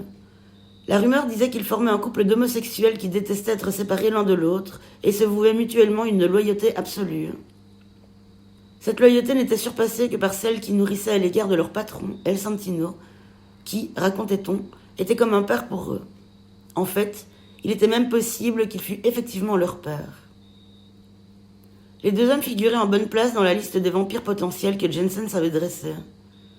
Si El Santino était le chef des vampires, ces deux-là devaient être de grands prêtres, chargés de faire le sale boulot à sa place. Et en l'occurrence, le sale boulot constituait ou bien à interroger Miles Jensen, ou bien à se débarrasser de son corps, voire les deux. « Bon, » dit Carlito, dont l'attitude agressive suggérait qu'il était l'élément dominant du binôme. « Qu'est-ce que tu foutais caché dans les buissons en face de la propriété d'El Santino ?» Jensen devait avant tout tenter de les mener en bateau. Il savait certainement qu'il s'apprêtait à leur mentir, mais s'il parvenait à les convaincre qu'il n'espionnaient pas la demeure d'El Santino, il aurait au moins un soupçon de chance de s'en sortir vivant, ou tout du moins de les faire poireauter, le temps que Summers le retrouve. « Ma voiture est tombée en panne. J'ai attendu dans les forêts que quelqu'un passe pour demander un coup de main, » répondit-il, avec une assurance qui le surprit lui-même. « Mais personne n'est passé. Pas une seule voiture. J'étais sur le point de trouver un coin où dormir quand vous êtes apparu. » Pendant plusieurs secondes horriblement longues, ni l'un ni l'autre des deux hommes ne répondit. Ils dardaient sur lui des regards durs, scrutant son visage, à l'affût du moindre signe de nervosité indiquant qu'il mentait. Le fait d'avoir les mains liées dans le dos rendait la position assise dans laquelle il l'avait mis particulièrement inconfortable. Jensen se saisit de l'occasion pour tomber de côté sur la botte de paille, faisant ainsi baisser la pression de l'interrogatoire. Miguel, jusqu'alors en retrait derrière Carlito, s'avança aussitôt pour le redresser et le gifla pour faire bonne mesure. Carlito s'avança à son tour et pressa violemment les joues de Jensens dans sa main. « Écoute, espèce de connard de négro, on sait tous qui tu es. Tu es un putain de flic et tu t'appelles Miles Jensens. » Il le lâcha en le repoussant en arrière. La tête de l'inspecteur heurta la botte de paille qui se trouvait derrière lui. « D'accord, » dit Jensens passablement en rogne. L'adresse à l'espèce de connard de négro l'avait rendu furieux. Il n'était pas du genre à supporter les insultes racistes. Surtout pas de la part de deux gros pédés. « Eh bien, moi aussi je sais qui tu es. »« Ah ouais ? Ouais, tu dois être cet enculé de Carlito. Et, d'après ce que j'ai entendu dire, tu passes ton temps libre à enculer ton ami Miguel. En tout cas, c'est ce que dit le dossier. » Ni Carlito ni Miguel ne parurent désarçonnés par cette réplique que Jensens avait voulu cinglante. Pire encore, Carlito lui sourit. Et bientôt, Miguel et Carlito risquent de passer leur temps libre à enculer Miles Jensens, tu ne fais pas gaffe. Maintenant, dis-moi, négrillon, pourquoi est-ce que tu espionnais la demeure d'El Santino? Qu'est-ce que tu espérais découvrir? Elle ne t'avise pas de mentir, je sais quand on me ment. Alors réfléchis bien à ce que tu vas répondre. Parce qu'à chaque fois que tu mentiras, je te couperai un putain de doigt. Ce n'étaient pas franchement les mots que Jensens espérait entendre. L'amputation digitale était une torture qu'il avait eu la chance de ne jamais avoir endurée jusqu'ici, et c'était bien évidemment quelque chose dont il préférait ne pas faire l'expérience à cet instant précis. En conséquence, il choisit ses mots avec le plus grand soin. Rien. Et c'est absolument ce que j'ai découvert. Rien. Alors, vous me laissez partir, s'il vous plaît? Non. Carlito poussa Miguel en direction de Jensens. Fouille ses poches. Regarde s'il n'a pas une mini-caméra ou un mouchard sur lui. Jensens subit la fouille au corps aussi zélé que brutale de Miguel, qui mit très vite la main sur son téléphone portable, son insigne et son pager. Il jeta le pager par terre, puis passa le téléphone et l'insigne à Carlito. « Qu'est-ce que t'en dis ?»« Alors, comme ça, on ne travaille pas tout seul, inspecteur Jensens, » lança Carlito en considérant le téléphone portable dans le creux de sa main. Il en ouvrit le clapet et consulta son répertoire, avant de pousser un soupir ravi. « L'inspecteur Archibald Summers, c'est donc ton coéquipier, hein ? Voilà qui est très intéressant. Est-ce qu'il t'a déjà soumis sa théorie au sujet du Bourdon Kid ?» 2 ou 3 fois. Carlito éclata de rire. Un sacré personnage, ce bon vieux Summers, pas vrai? Toujours à tout mettre sur le dos du Bourdon Kid. Tu sais, il a presque failli me convaincre de sa théorie. Il est plutôt du genre passionné, pas vrai? Tout à fait. Et tu sais quoi? C'est aussi un très bon flic. Il finira par découvrir où je suis. Cet endroit risque de grouiller de flics d'un instant à l'autre. Jensens bluffait et sentait que Carlito le savait. Mais bien sûr. Miguel, tu veux bien tenir compagnie à notre Axel Follet de service pendant que j'appelle le patron? Avec plaisir. Carlito sortit de la grange en tapotant sur le clavier numérique du téléphone de Jensens. Ce dernier resta plusieurs minutes assis inconfortablement, Miguel penché au-dessus de lui, le dévisageant comme un homme des cavernes, voyant un homme noir pour la première fois de sa vie.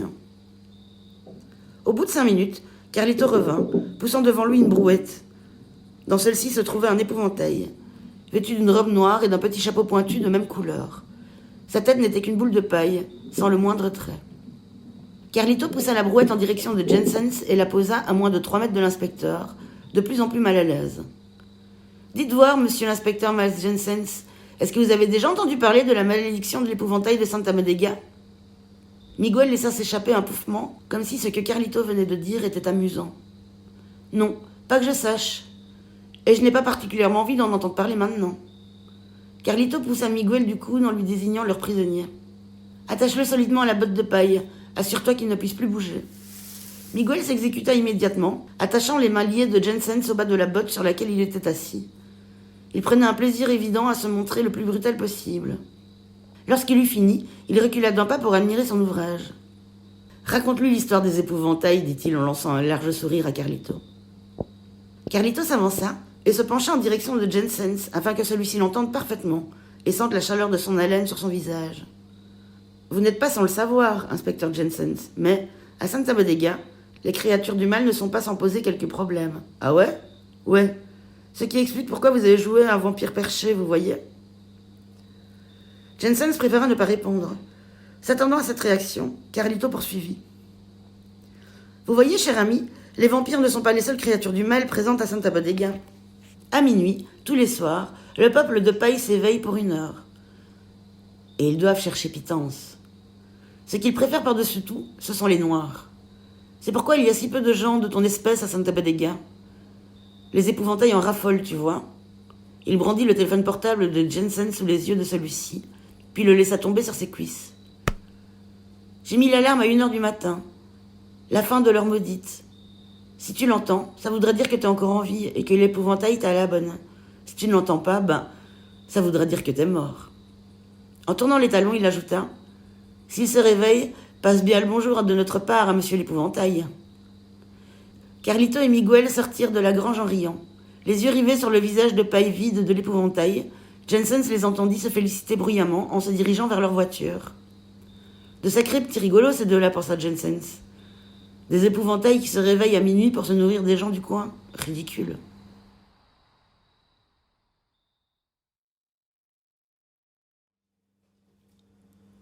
Chapitre 47. Jessica avait rendez-vous avec Jeffe au Nightjar, mais, lorsqu'elle arriva devant le bar, elle hésita à entrer. Il semblait ouvert. Les lumières étaient allumées, à l'intérieur comme à l'extérieur, mais le bar avait l'air complètement vide. Jeffe l'avait assuré que le Nightjar serait plein à craquer jusqu'au lever du jour. Mais ce n'était visiblement pas le cas. C'était un véritable désert. On n'entendait ni musique ni voix. Et, sur le trottoir, on ne voyait pas le moindre client déambuler dans la stupeur de l'alcool, comme on aurait pu s'y attendre à ce moment de la journée. La question qui taraudait Jessica se résumait à un seul mot. Pourquoi ? Elle voulait savoir à tout prix pourquoi le bar était si silencieux, alors qu'il était censé regorger de gros buveurs à cette heure-là. Elle s'avança jusqu'à l'une des vitres teintées, aussi haute qu'étroite, de la façade du Nightjar. Elle dut presser son visage contre la paroi afin de voir clairement à l'intérieur. À travers le verre sombre, elle parvint à apercevoir un homme seul, assis au bar, en train de boire. Pas le moindre signe du barman ou d'autres clients. Et, plus important, aucun signe de Jeffe. Jessica réfléchit un instant au choix qui s'offrait à elle.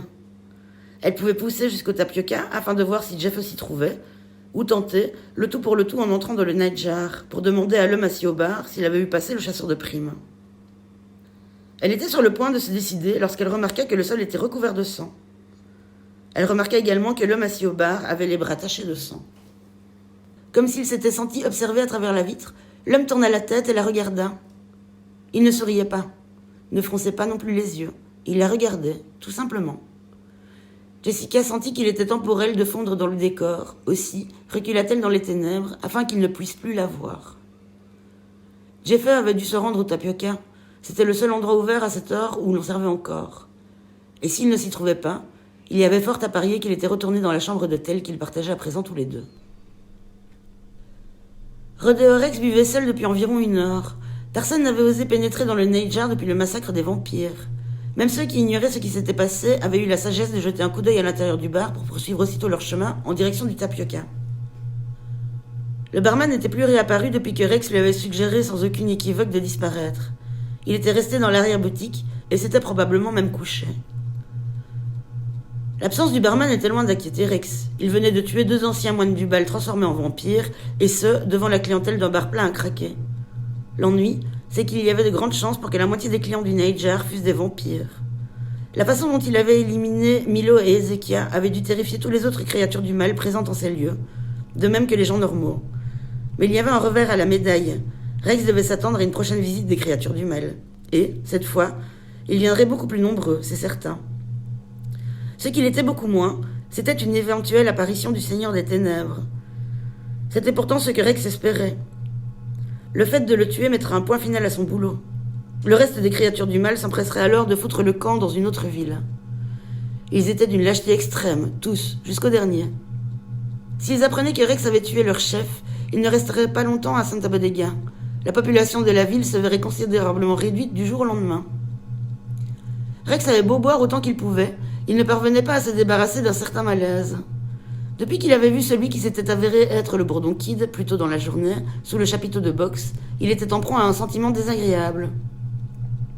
Son esprit ne cessait de revenir à ce jour, plusieurs années en arrière, où il avait croisé son chemin pour la première fois.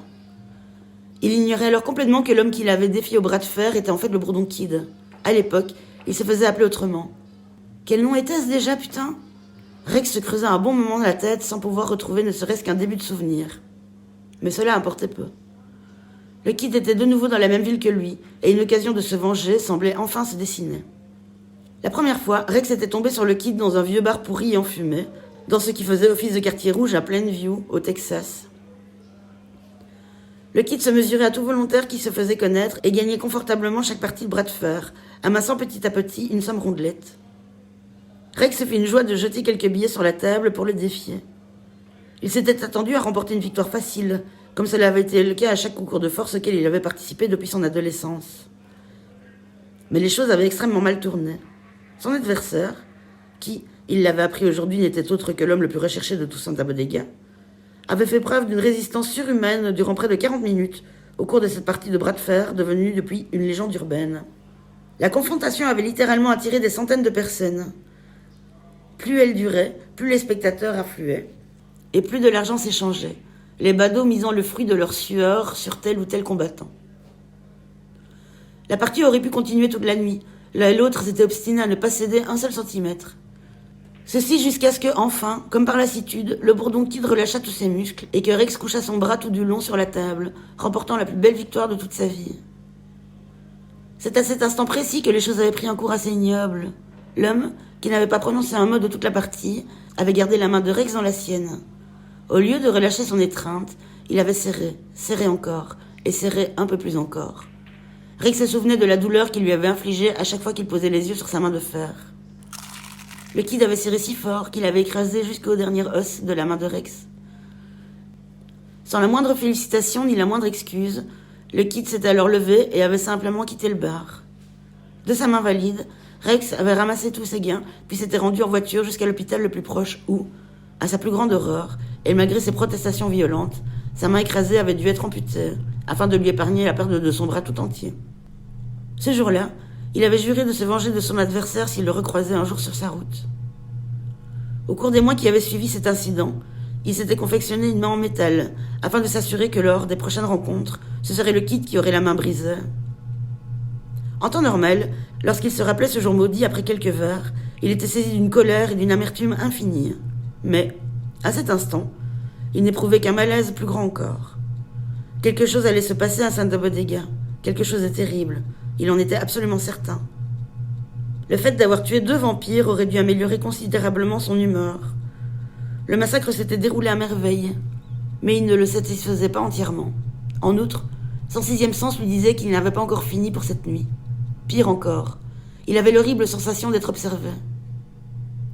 Il finit par tourner la tête et aperçut le visage d'une femme qui le regardait à travers l'une des vitres du nightjar.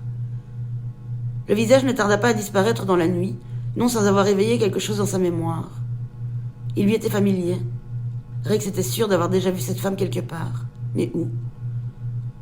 Il avait reconnu le bourdon Kid sur le champ, mais il était incapable de se remémorer le visage de cette fille. Il avait connu des centaines de jolies jeunes femmes au cours de sa vie, mais un bref coup d'œil à l'extérieur avait suffi pour le convaincre qu'il s'agissait là de l'une des plus mignonnes. Malheureusement, il avait bu bien trop de whisky pour se souvenir des circonstances dans lesquelles il l'avait déjà croisée. Il avait la certitude qu'il s'en souviendrait le lendemain matin, et considéra que le fait qu'il n'y parvenait pas à présent indiquait clairement qu'il était temps d'arrêter de boire ce soir-là. Berkeley, le patron du nightjar, ne décolérait pas. Rodeo Rex n'aurait jamais dû lui parler ainsi. Mais Berkeley savait parfaitement qu'il valait mieux ne pas jouer au petit malin avec un type capable de tuer des vampires aussi efficacement et aussi brutalement que le colosse assis à son bar. Cela faisait à présent 2 heures qu'il regardait la télévision dans l'arrière-boutique, tandis que Rex buvait à l'œil.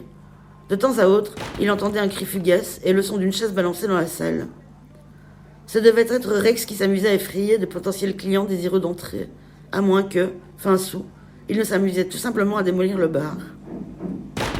Une demi-heure auparavant, un vacarme particulièrement bruyant et violent s'était fait entendre, comme si Rex avait entrepris de flanquer une bonne raclée à un autre vampire. Depuis, régnait un silence absolu. Pas le moindre couinement d'un des rats qui traversait fréquemment la salle à toute vitesse. Une demi-heure de paix et de silence pouvait signifier que Rex avait dû rentrer chez lui pour la nuit.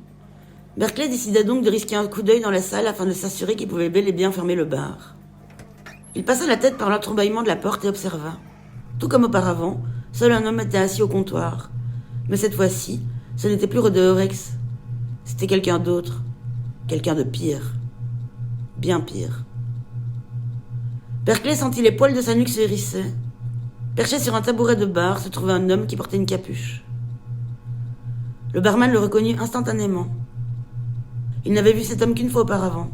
5 ans plus tôt, il était entré dans son bar et avait tué tout le monde, à l'exception de Berkeley, qui était alors resté pétrifié de peur.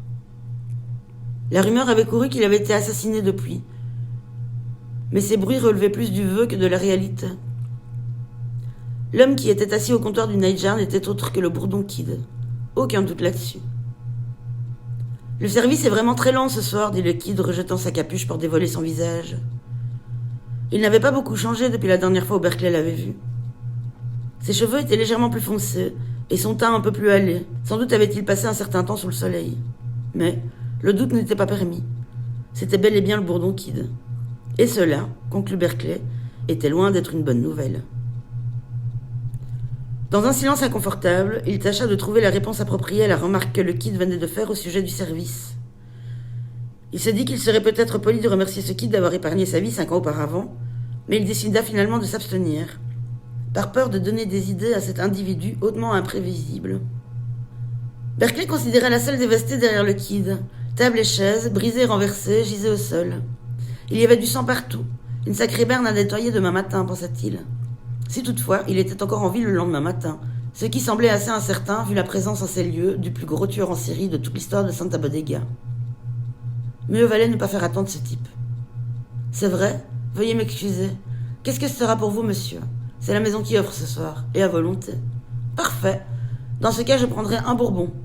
Et remplissez le verre à ras-bord. » Oh putain, c'est comme ça que tout a commencé la dernière fois. Berkeley se souvenait de la dernière fois où le Kid était entré dans son bar. Il lui avait servi un verre de bourbon sans même y réfléchir. Après tout, comment aurait-il pu savoir que cet homme avait un très gros problème avec l'alcool ? À l'instant même où il avait fini son verre, le Kid avait été pris d'une fureur sanguinaire et avait massacré tout le monde, à l'exception de Berkeley, qu'il avait chargé de continuer à le servir pendant près d'1 heure. L'arrivée de plusieurs compagnies de policiers n'avait pas déstabilisé le Kid le moins du monde. Il s'était momentanément arrêté de boire pour s'en occuper, jusqu'à ce qu'il ne se trouve plus le moindre flic assez courageux pour tenter de l'arrêter. Berkeley avait passé tout ce temps recroquevillé derrière le comptoir pour éviter les balles perdues, se relevant de temps à autre pour remplir à nouveau le verre du Kid. En dépit de ce qui s'était passé 5 ans auparavant, Berkeley n'avait pas le cran de faire attendre le Bourdon Kid. Il lui servit un verre de son meilleur bourbon, avec 2 glaçons. « Alors quoi de neuf ?» demanda-t-il, uniquement parce qu'il croyait que cela retarderait le moment fatidique où le Kid boirait. L'unique client du bar saisit son verre en fixant le contenu d'un regard dur. C'était le meilleur bourbon de l'établissement. Et, aux yeux d'un amateur aussi éclairé que lui, il devait évoquer des reflets de poussière d'or. « J'ai arrêté de boire, répondit-il. « Excellente initiative. Depuis combien de temps ? 5 ans. Oh, d'où Jésus, pensa Berkeley. La dernière fois, ce type avait été incapable de tenir l'alcool. Et s'il n'avait pas bu une seule goutte en 5 ans, le verre qu'il venait de lui servir risquait de lui monter aussi sec au cerveau. Mieux valait l'en dissuader. « Eh bien, vous savez, lança Berkeley en désespoir de cause, si j'avais pas bu un seul verre en 5 ans, je voudrais pas m'y remettre, pour tout l'or du monde. Plus jamais de la vie. Plus d'une seule goutte. Vous êtes sûr que vous voulez boire ce bourbon ? Peut-être que vous feriez mieux de commencer par quelque chose d'un peu plus doux, vous voyez, comme une citronnade, par exemple ?» Le regard du Kid s'arracha du contenu du verre pour se poser sur Berkeley. L'ennui qui y perçait inquiéta considérablement le patron du bar. « Écoute, l'ami, je suis venu ici pour boire un verre tranquille. J'ai pas envie d'être dérangé par des bavardages. Ce sera mon premier verre en 5 ans. J'ai choisi ton bar parce qu'il était vide. Mais, maintenant que je suis installé, il y a 2 trucs qui sont en train de tout gâcher. »« Quoi et quoi ?» demanda Berkeley, espérant de tout son être qu'il pourrait facilement y remédier. « Le premier truc qui m'emmerde vraiment, c'est le service. J'ai jamais attendu aussi longtemps pour me faire servir, dans quelque bar que ce soit au monde. Il faudrait revoir ça. »« D'accord, bien sûr, je suis absolument désolé. »« Bien, c'est un bon début. Et l'autre truc qui m'embête, c'est ce bruit de gouttes qui tombe. Tu pourrais arranger ça ?» Berkeley n'avait entendu aucune fuite jusqu'ici. Aussi tendit-il l'oreille. Au bout de 5 secondes, il entendit un faible éclaboussement, venant de derrière le Bourdon Kid. Il regarda dans cette direction et aperçut une flaque de sang au beau milieu du sol. Sans doute le sang d'un des 2 vampires qui avait perdu une seconde fois la vie plus tôt dans la soirée. Alors qu'il observait, une autre goutte de sang atterrit au beau milieu de la flaque, produisant le même son régulier. D'où est-ce que ça peut bien venir ? Berkeley leva les yeux au plafond pour trouver la réponse à sa question. Il le regretta immédiatement. Juste au-dessus de la mare de sang se trouvait un ventilateur. C'était un gros plafonnier en métal, semblable à ceux qu'on trouvait dans la plupart des bars de Santa Bodega. Il tournait très lentement, en partie parce qu'il n'allait jamais bien vite, mais aussi parce que, en l'occurrence, le cadavre de Rodeo Rex avait été attaché. C'était son sang qui goûtait par terre, et il saignait par de nombreuses plaies. Ses yeux avaient disparu, et sa langue avait été arrachée. Des lambeaux de chair pendaient de ses bras et de ses jambes. Sa poitrine n'était plus qu'une masse de chair sanguinolente recouverte de tissus déchirés. C'était vraiment pas un joli spectacle, et rien qu'à l'idée qu'il pourrait finir dans le même état, Berkeley sentit ses jambes se changer en gelée. Avant même qu'il puisse s'en aviser, il perdit pied et tomba derrière le bar, se cognant la tête contre l'une des étagères de bois qui se trouvait derrière lui. Pas vraiment la meilleure chose à faire dans des circonstances pareilles. Il inspira profondément avant de se relever. Ayant recouvré quelque peu ses esprits, il se refusa à reporter son regard sur le corps pendu au plafond et regarda droit devant lui. Le bourdon Kid avala cul sec son bourbon et reposa violemment le verre sur le comptoir. Autre chose, monsieur » lui demanda Berkeley. Le bourdon Kid hocha la tête et sortit de sous sa veste un pistolet. Un putain de gros flingue.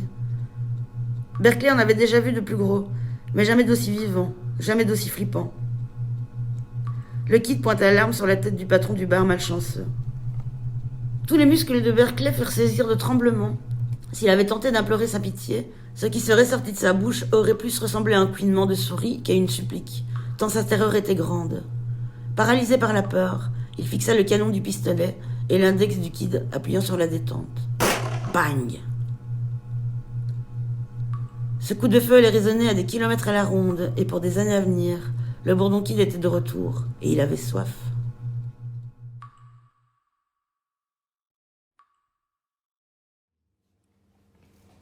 Chapitre 48. Depuis déjà 2 heures, l'atmosphère de Tapioca était assez tendue.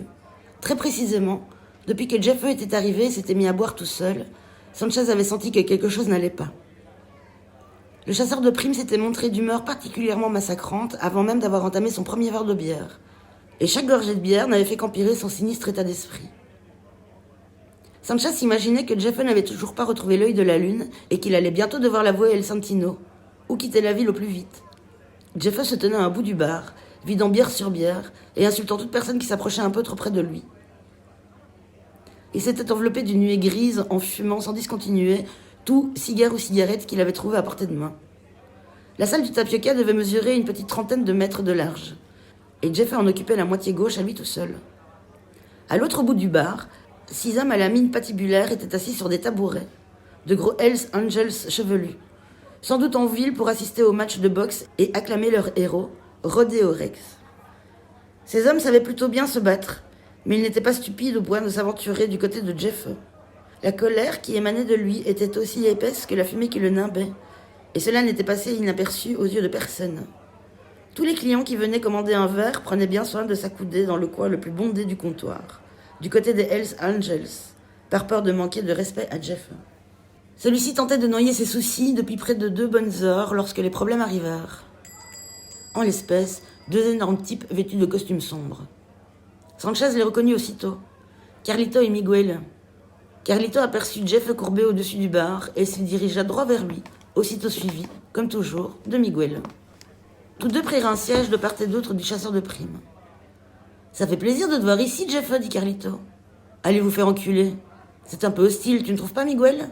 Ouais, j'ai l'impression que notre ami Jeffe n'est pas si content que ça de nous voir. Je me demande bien pourquoi. Moi aussi, Miguel. Peut-être qu'il n'a plus la pierre, peut-être qu'il l'a perdue. Ou peut-être qu'il se l'est fait voler par un certain Marcus Lafouine. » Les 2 hommes poussèrent un bref éclat de rire qui n'avait rien de chaleureux. Jeffe posa ses mains sur le bord du comptoir et se redressa. « Comment est-ce que vous savez pour Marcus ? On a entendu des bruits qui couraient. Comme cette rumeur qui veut que tu traînes avec une nana au lieu de chercher à retrouver ce que tu as perdu. » L'ivresse était un état que Jeffe contrôlait parfaitement, alors que, quelques secondes auparavant, il ressemblait à une vraie locumène. Ce signal infime de danger potentiel lui fit sécréter assez d'adrénaline pour placer tous ses sens en éveil. « Maintenant, vous allez bien m'écouter, bande de sous-merde. Je suis toujours à la recherche de l'œil. Cette fille est en train de m'aider, et elle est pleine de ressources. Pour commencer, elle n'aurait aucun mal à vous défoncer la tronche à tous les deux. » Carlito ne put s'empêcher d'afficher un large sourire. Il avait réussi à piquer Jeff à vif sans le moindre effort digne de ce nom. Tu sais quoi, Miguel? J'ai l'impression que Jeff est amoureux, si c'est pas mignon. C'est clair, Carlito, mais ça risque de ne pas durer très longtemps. Difficile d'être amoureux quand on n'a pas de cœur. Écoute, le philosophe de mes deux, je vais la retrouver cette putain de pierre, dit Jeff en faisant signe à Sanchez de lui resservir une bière. D'ici 2 jours, ce sera fait, point barre. Carlito hocha la tête. 2 jours, 48 heures, beaucoup trop, Jeff. Il te reste une dizaine d'heures. El Santino veut avoir cette pierre juste avant l'éclipse de demain. Et devine un peu, l'éclipse est prévue pour midi. Tu as jusqu'à 7 heures pour retrouver la pierre. Pourquoi est-ce qu'il est aussi pressé? Miguel saisit les cheveux de Jeff et tira légèrement sa tête en arrière. Ça te regarde pas du con. Contente-toi de faire ton boulot, sinon, demain, on te jettera au vautour. Il lâcha ses cheveux et regarda sa main avec dégoût. Au vautour, va te faire enculer. Jeff était prêt à s'y coller, prêt à se lancer. Il n'allait pas se laisser humilier en public, par qui que ce soit. Même pas par Carlito et Miguel. Malgré tout ce qu'il avait bu, il avait encore les idées très claires. Il saisit la main de Miguel et se mit à presser avant de se redresser de toute sa taille pour faire face au sous-fifre d'El Santino, qu'il dépassait légèrement. « Va te faire enculer, toi !» lâcha Miguel dans un grondement féroce. « Non, toi va te faire enculer !» grogna Jeff en lâchant sa main, avant d'avancer son visage si près de celui de Miguel qu'ils auraient presque pu se piquer les joues à la barbe de 3 jours de l'autre. « Fermez vos gueules tous les deux !» coupa net Carlito. C'était lui, le cerveau du binôme. C'était lui qui décidait toujours jusqu'où les choses pouvaient aller. « C'est bon, Miguel, je crois qu'on s'est bien fait comprendre. Jeff se pointera ici, demain midi, avec la pierre, où il aura la présence d'esprit de quitter cette planète. » Carlito et Miguel sortirent en silence, ce dont Sanchez se félicita. Personne dans le bar n'ouvrit la bouche pendant un bon bout de temps. Tous savaient qu'il valait mieux ne pas attirer l'attention sur soi lorsqu'un type aussi redoutable que Jeff venait de se faire rappeler à l'ordre en public. Sanchez n'osait même pas jeter un coup d'œil au chasseur de primes qui, assis sur son tabouret, remâchait l'offense que Carlito et Miguel lui avaient faite. Il était susceptible de passer sa colère sur n'importe qui, sans le moindre prétexte. Aussi, Sanchez fut-il passablement soulagé lorsque Jessica entra, 5 minutes à peine après le départ des 2 hommes de main d'El Santino. « Hé, gros dur !» dit-elle en poussant légèrement Jeff dans le dos. « Qu'est-ce qui s'est passé au Niger? Il n'y avait plus personne quand je suis arrivé. Enfin, personne à part ce mec flippant. Et des hectolitres de sang. » « Ouais, ma belle, » dit Jeff d'un ton las, bien que nettement plus doux. « Il y a eu comme qui dirait un petit incident. Rodeo Rex est en ville. Apparemment, il s'est fait 2 vampires. » « Quoi ?» ?»« Il a tué 2 vampires au Niger, histoire de nettoyer un peu les lieux. » Sanchez ne put s'empêcher de se mêler à la conversation, à présent qu'on venait à parler du bar rival en termes peu élogieux. « J'ai toujours dit qu'il fallait éviter le Niger. Les vampires ont l'habitude de passer leur nuit dans ce rade de merde depuis des années. Je suis même sûre que le patron en est un, lui aussi. Moi, j'en ai jamais accepté un seul ici. C'est pourriture de suceur de sang. Et mauvais en plus de ça. Des enfoirés de psychopathes. »« Vous me faites marcher, là, tous les deux ?» demanda Jessica incrédule. « Non, ma belle, on est grave sérieux, dit Jeff. Le Niger est vraiment un rade pourri. »« Mais je m'en fous du Niger, s'exclama-t-elle. Je veux parler des vampires. Il y a vraiment des vampires dans cette ville ? » Oh, ça oui, répondit Sanchez. Cette ville a toujours eu un problème de vampires. Aussi loin que quiconque s'en souvienne. C'est pour ça que c'est toujours une bonne nouvelle d'apprendre que Rodeo Rex est dans le coin. C'est le plus grand tueur de vampires qui existe. Encore plus fort que Buffy. C'est qui, Buffy ? Sanchez et Jeff se regardèrent, tous deux hochèrent la tête, effarés par l'ignorance crasse de Jessica. Putain, Jessica, c'est vraiment rien de rien dans ça, Sanchez. Faut croire. Et comment ça se fait que personne ne m'a jamais parlé de vampires jusqu'ici ? Désolée, ma belle, répondit Jeff. L'occasion n'a pas dû se présenter, tout simplement. Et pour être tout à fait honnête, j'ai pas vraiment envie d'en parler maintenant. Et si on rentrait plutôt à l'hôtel, hein ? Tu veux pas boire un coup avant ? Je viens juste d'arriver. Non, j'ai eu ma dose de bière pour aujourd'hui. Tout ce dont j'ai envie maintenant, c'est de toi, Jess. Allons nous coucher, bien sagement, hein. La proposition fut accompagnée d'un clin d'œil. Jessica lui répondit par un large sourire assorti d'un autre clin d'œil. Ok, mon joli, dit-elle. Hé, Sanchez, on pourrait avoir une bouteille de vodka pour la route, s'il te plaît. C'eût été un euphémisme de dire que Sanchez était un peu jaloux de l'attention que Jessica portait à Jeff. Tous deux se comportaient de plus en plus comme un véritable couple. Si seulement j'avais fait le premier pas, se répétait Sanchez. Enfoiré de Jeff, salopard. Mais il tendit pourtant à Jessica une bouteille de vodka, cadeau de la maison, s'efforçant de faire contre mauvaise fortune bon cœur.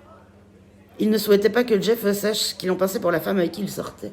Ça n'aurait pas été prudent. Envieux, il les regarda prendre la direction de la sortie.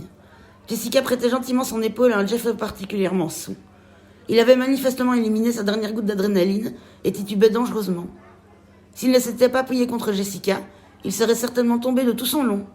Alors qu'il poussait la porte du bar, Sanchez les héla. « À demain tous les deux. Oubliez pas votre costume. » Jessica se retourna et lui décrocha un clin d'œil. « T'inquiète pas, Sanchez. Je vais me trouver un déguisement. Et quelque chose me dit qu'il te plaira. »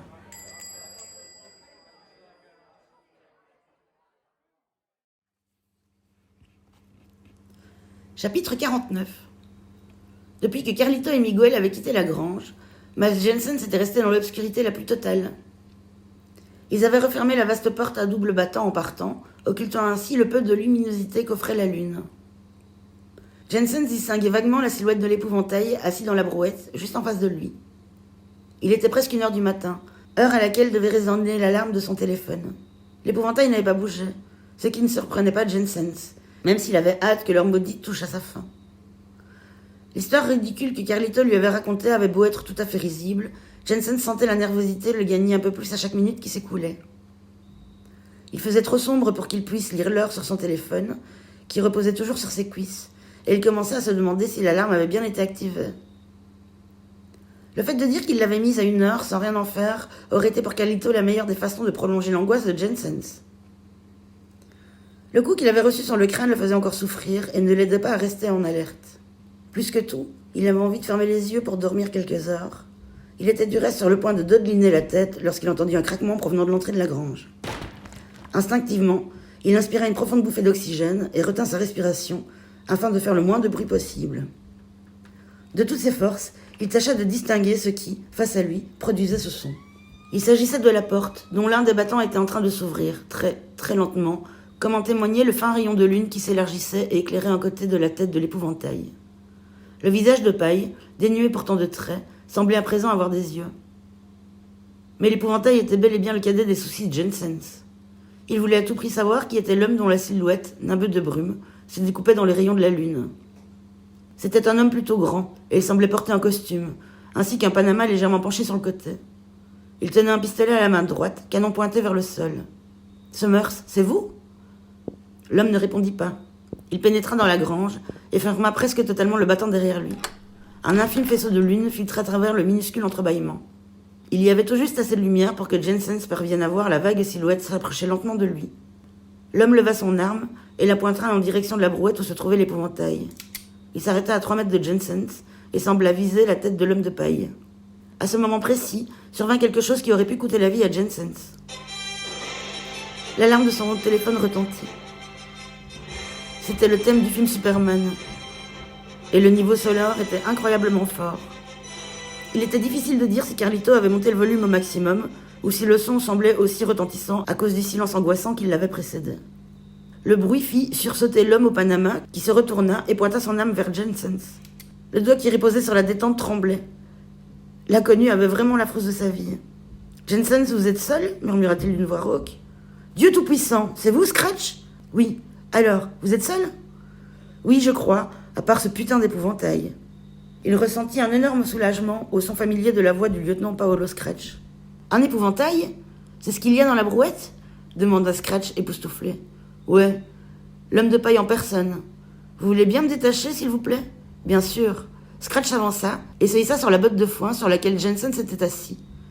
Il tâtonna derrière l'inspecteur jusqu'à trouver la bande de scotch qui liait les mains de celui-ci. Cependant, il ne chercha pas à l'en débarrasser tout de suite, se rendant compte que c'était l'occasion rêvée d'interroger Jensen sur ce qu'il avait bien pu découvrir. « Pourquoi ces deux types vont-ils emmener ici, Jensen ? Pourquoi ne vous ont-ils pas tué ?» demanda-t-il. « Est-ce que vous pouvez simplement me détacher, s'il vous plaît ?» grogna Jensen. Il était bien trop fatigué pour répondre aux questions d'un collègue. Il avait eu son compte d'émotions fortes pour la journée. « Allez, Jensen, je viens juste de sauver votre peau, alors je pense que j'ai droit de savoir ce qui se passe. » En fait, c'est bien le moins que vous puissiez faire vu votre position. Je peux toujours vous laisser ici, vous savez. Même dans les bons jours, Scratch était quelqu'un de vraiment pénible, et Jensen commençait à comprendre pourquoi Summers avait fait preuve d'un grand manque de tolérance à l'égard du lieutenant. « Écoutez, Scratch, ils m'ont laissé ici pour que je crève. Ils m'ont raconté une histoire impossible à propos de cet épouvantail qui était censé s'éveiller tout un coup pour me tuer. À aucun moment ils m'ont dit ce qu'ils me voulaient, ou quoi que ce soit dans ce goût-là. Il va falloir que vous trouviez mieux, Jensen. Vous ne pensez tout de même pas que je vais croire qu'ils vous ont emmené jusqu'ici sans raison ? Vous avez découvert quelque chose, et je pense qu'il est grand temps pour vous de commencer à partager vos infos avec nous tous. Si vous aviez trouvé la mort, Si ces 2 criminels vous avaient tué, tous les éléments que vous avez réunis sur notre tueur en série auraient été définitivement perdus. Alors pourquoi est-ce que vous ne me dites pas ce que vous avez trouvé avant que je perde mon sang-froid ? Jensen n'avait que faire des tentatives d'intimidation du lieutenant. Il venait d'apercevoir quelque chose qui avait retenu son attention bien plus efficacement que ses menaces. Scratch, qu'est-ce qu'il y a, Jensen ? Attention. Hein ? Ah ! Scratch ne réagit pas assez vite à la mise en garde de Jensen. L'épouvantail était déjà sur lui. Il avait bondi de la brouette pour précipiter sa face de paille grouillante de verre contre son visage. Ses bras s'enroulèrent autour de sa nuque, lui faisant perdre l'équilibre. Scratch roula au sol, recouvert par l'épouvantail, flasque et informe comme un costume rapiécé. Le lieutenant ne cessait de hurler en tentant désespérément de repousser les membres de la créature qui fouettait l'air. La tête de l'épouvantail était enfouie dans son cou, grattant horriblement la peau délicate de sa gorge. Saisi d'horreur, Scratch avait lâché son arme. Au bout de plusieurs secondes, passé à se rouler furieusement d'un côté et de l'autre pour empêcher le maléfique homme de paille de le mordre et de le griffer, Scratch parvint enfin à le repousser, en rampant vers sa droite et heurta une pile de bottes de paille. Celle-ci trembla, puis s'écroula. Une botte heurta violemment le front du lieutenant. Mais la douleur aurait pu être supportable sans le son qui l'accompagnait. Un fou rire. Scratch le reconnut immédiatement. Summers. Celui-ci avait un rire très particulier, très irritant, et qu'il faisait retentir à l'instant dans la grange de toute la force de ses poumons. Scratch s'extirpa de sous les bottes de paille et se redressa. L'épouvantail gisait sur le ventre, là où il l'avait jeté au terme de leur combat. Jensen n'avait pas bougé, assis sur sa botte et toujours attaché. Face à lui, dessiné par les rayons de lune qui se déversaient à travers la porte grande ouverte, se dressait la silhouette de l'argent Archibald Summers. « Scratch, vous êtes vraiment une sale petite merde, lança Summers de ton moqueur. Mon coéquipier s'est fait ligoter, on l'a laissé seul ici, et vous, espèce de tête de nœud, vous ne trouvez rien de mieux à faire que de l'interroger. Vous avez vraiment de la merde dans le crâne. » Summers, espèce de sale enfoiré, meugla Scratch, en se relevant tout à fait. L'humiliation qu'il venait de subir l'avait mis dans une rage folle. Summers avait dû s'introduire furtivement dans la grange et avait dû attendre qu'il baisse la garde pour lui envoyer cet épouvantail, le salopard. « C'est vous l'enfoiré, Scratch !» répliqua Summers d'un ton supérieur. « Ce que j'ai fait n'est pas plus horrible que ce que vous étiez en train de faire subir à Jensen.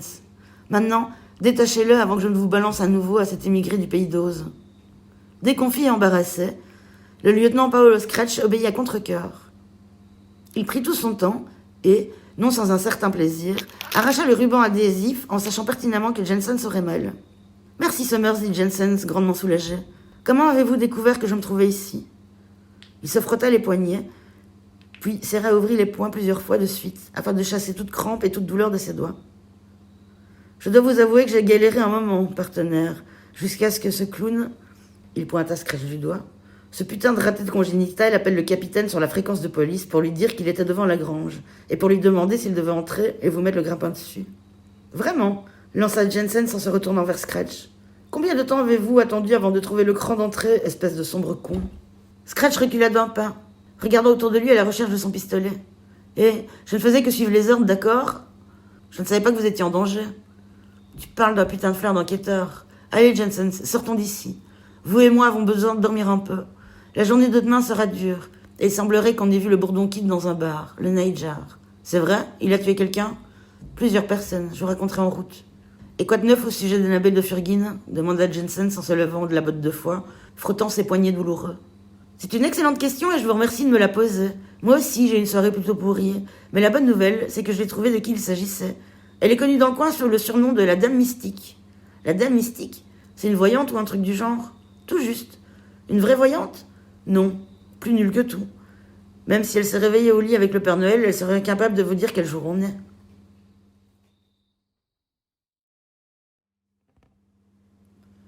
Chapitre 50. Au terme d'une nuit sans repos, passée à somnoler et à s'inquiéter du jour à venir, Dante avait finalement beaucoup réfléchi. Avant toute chose, il s'était convaincu qu'il serait préférable que Casey le retrouve après qu'il aurait procédé à la transaction avec les moines. Même s'il ne s'attendait pas à ce qu'il le double, il ne voulait prendre aucun risque superflu. Il avait choisi son costume de fête de la lune en fonction de ce rendez-vous.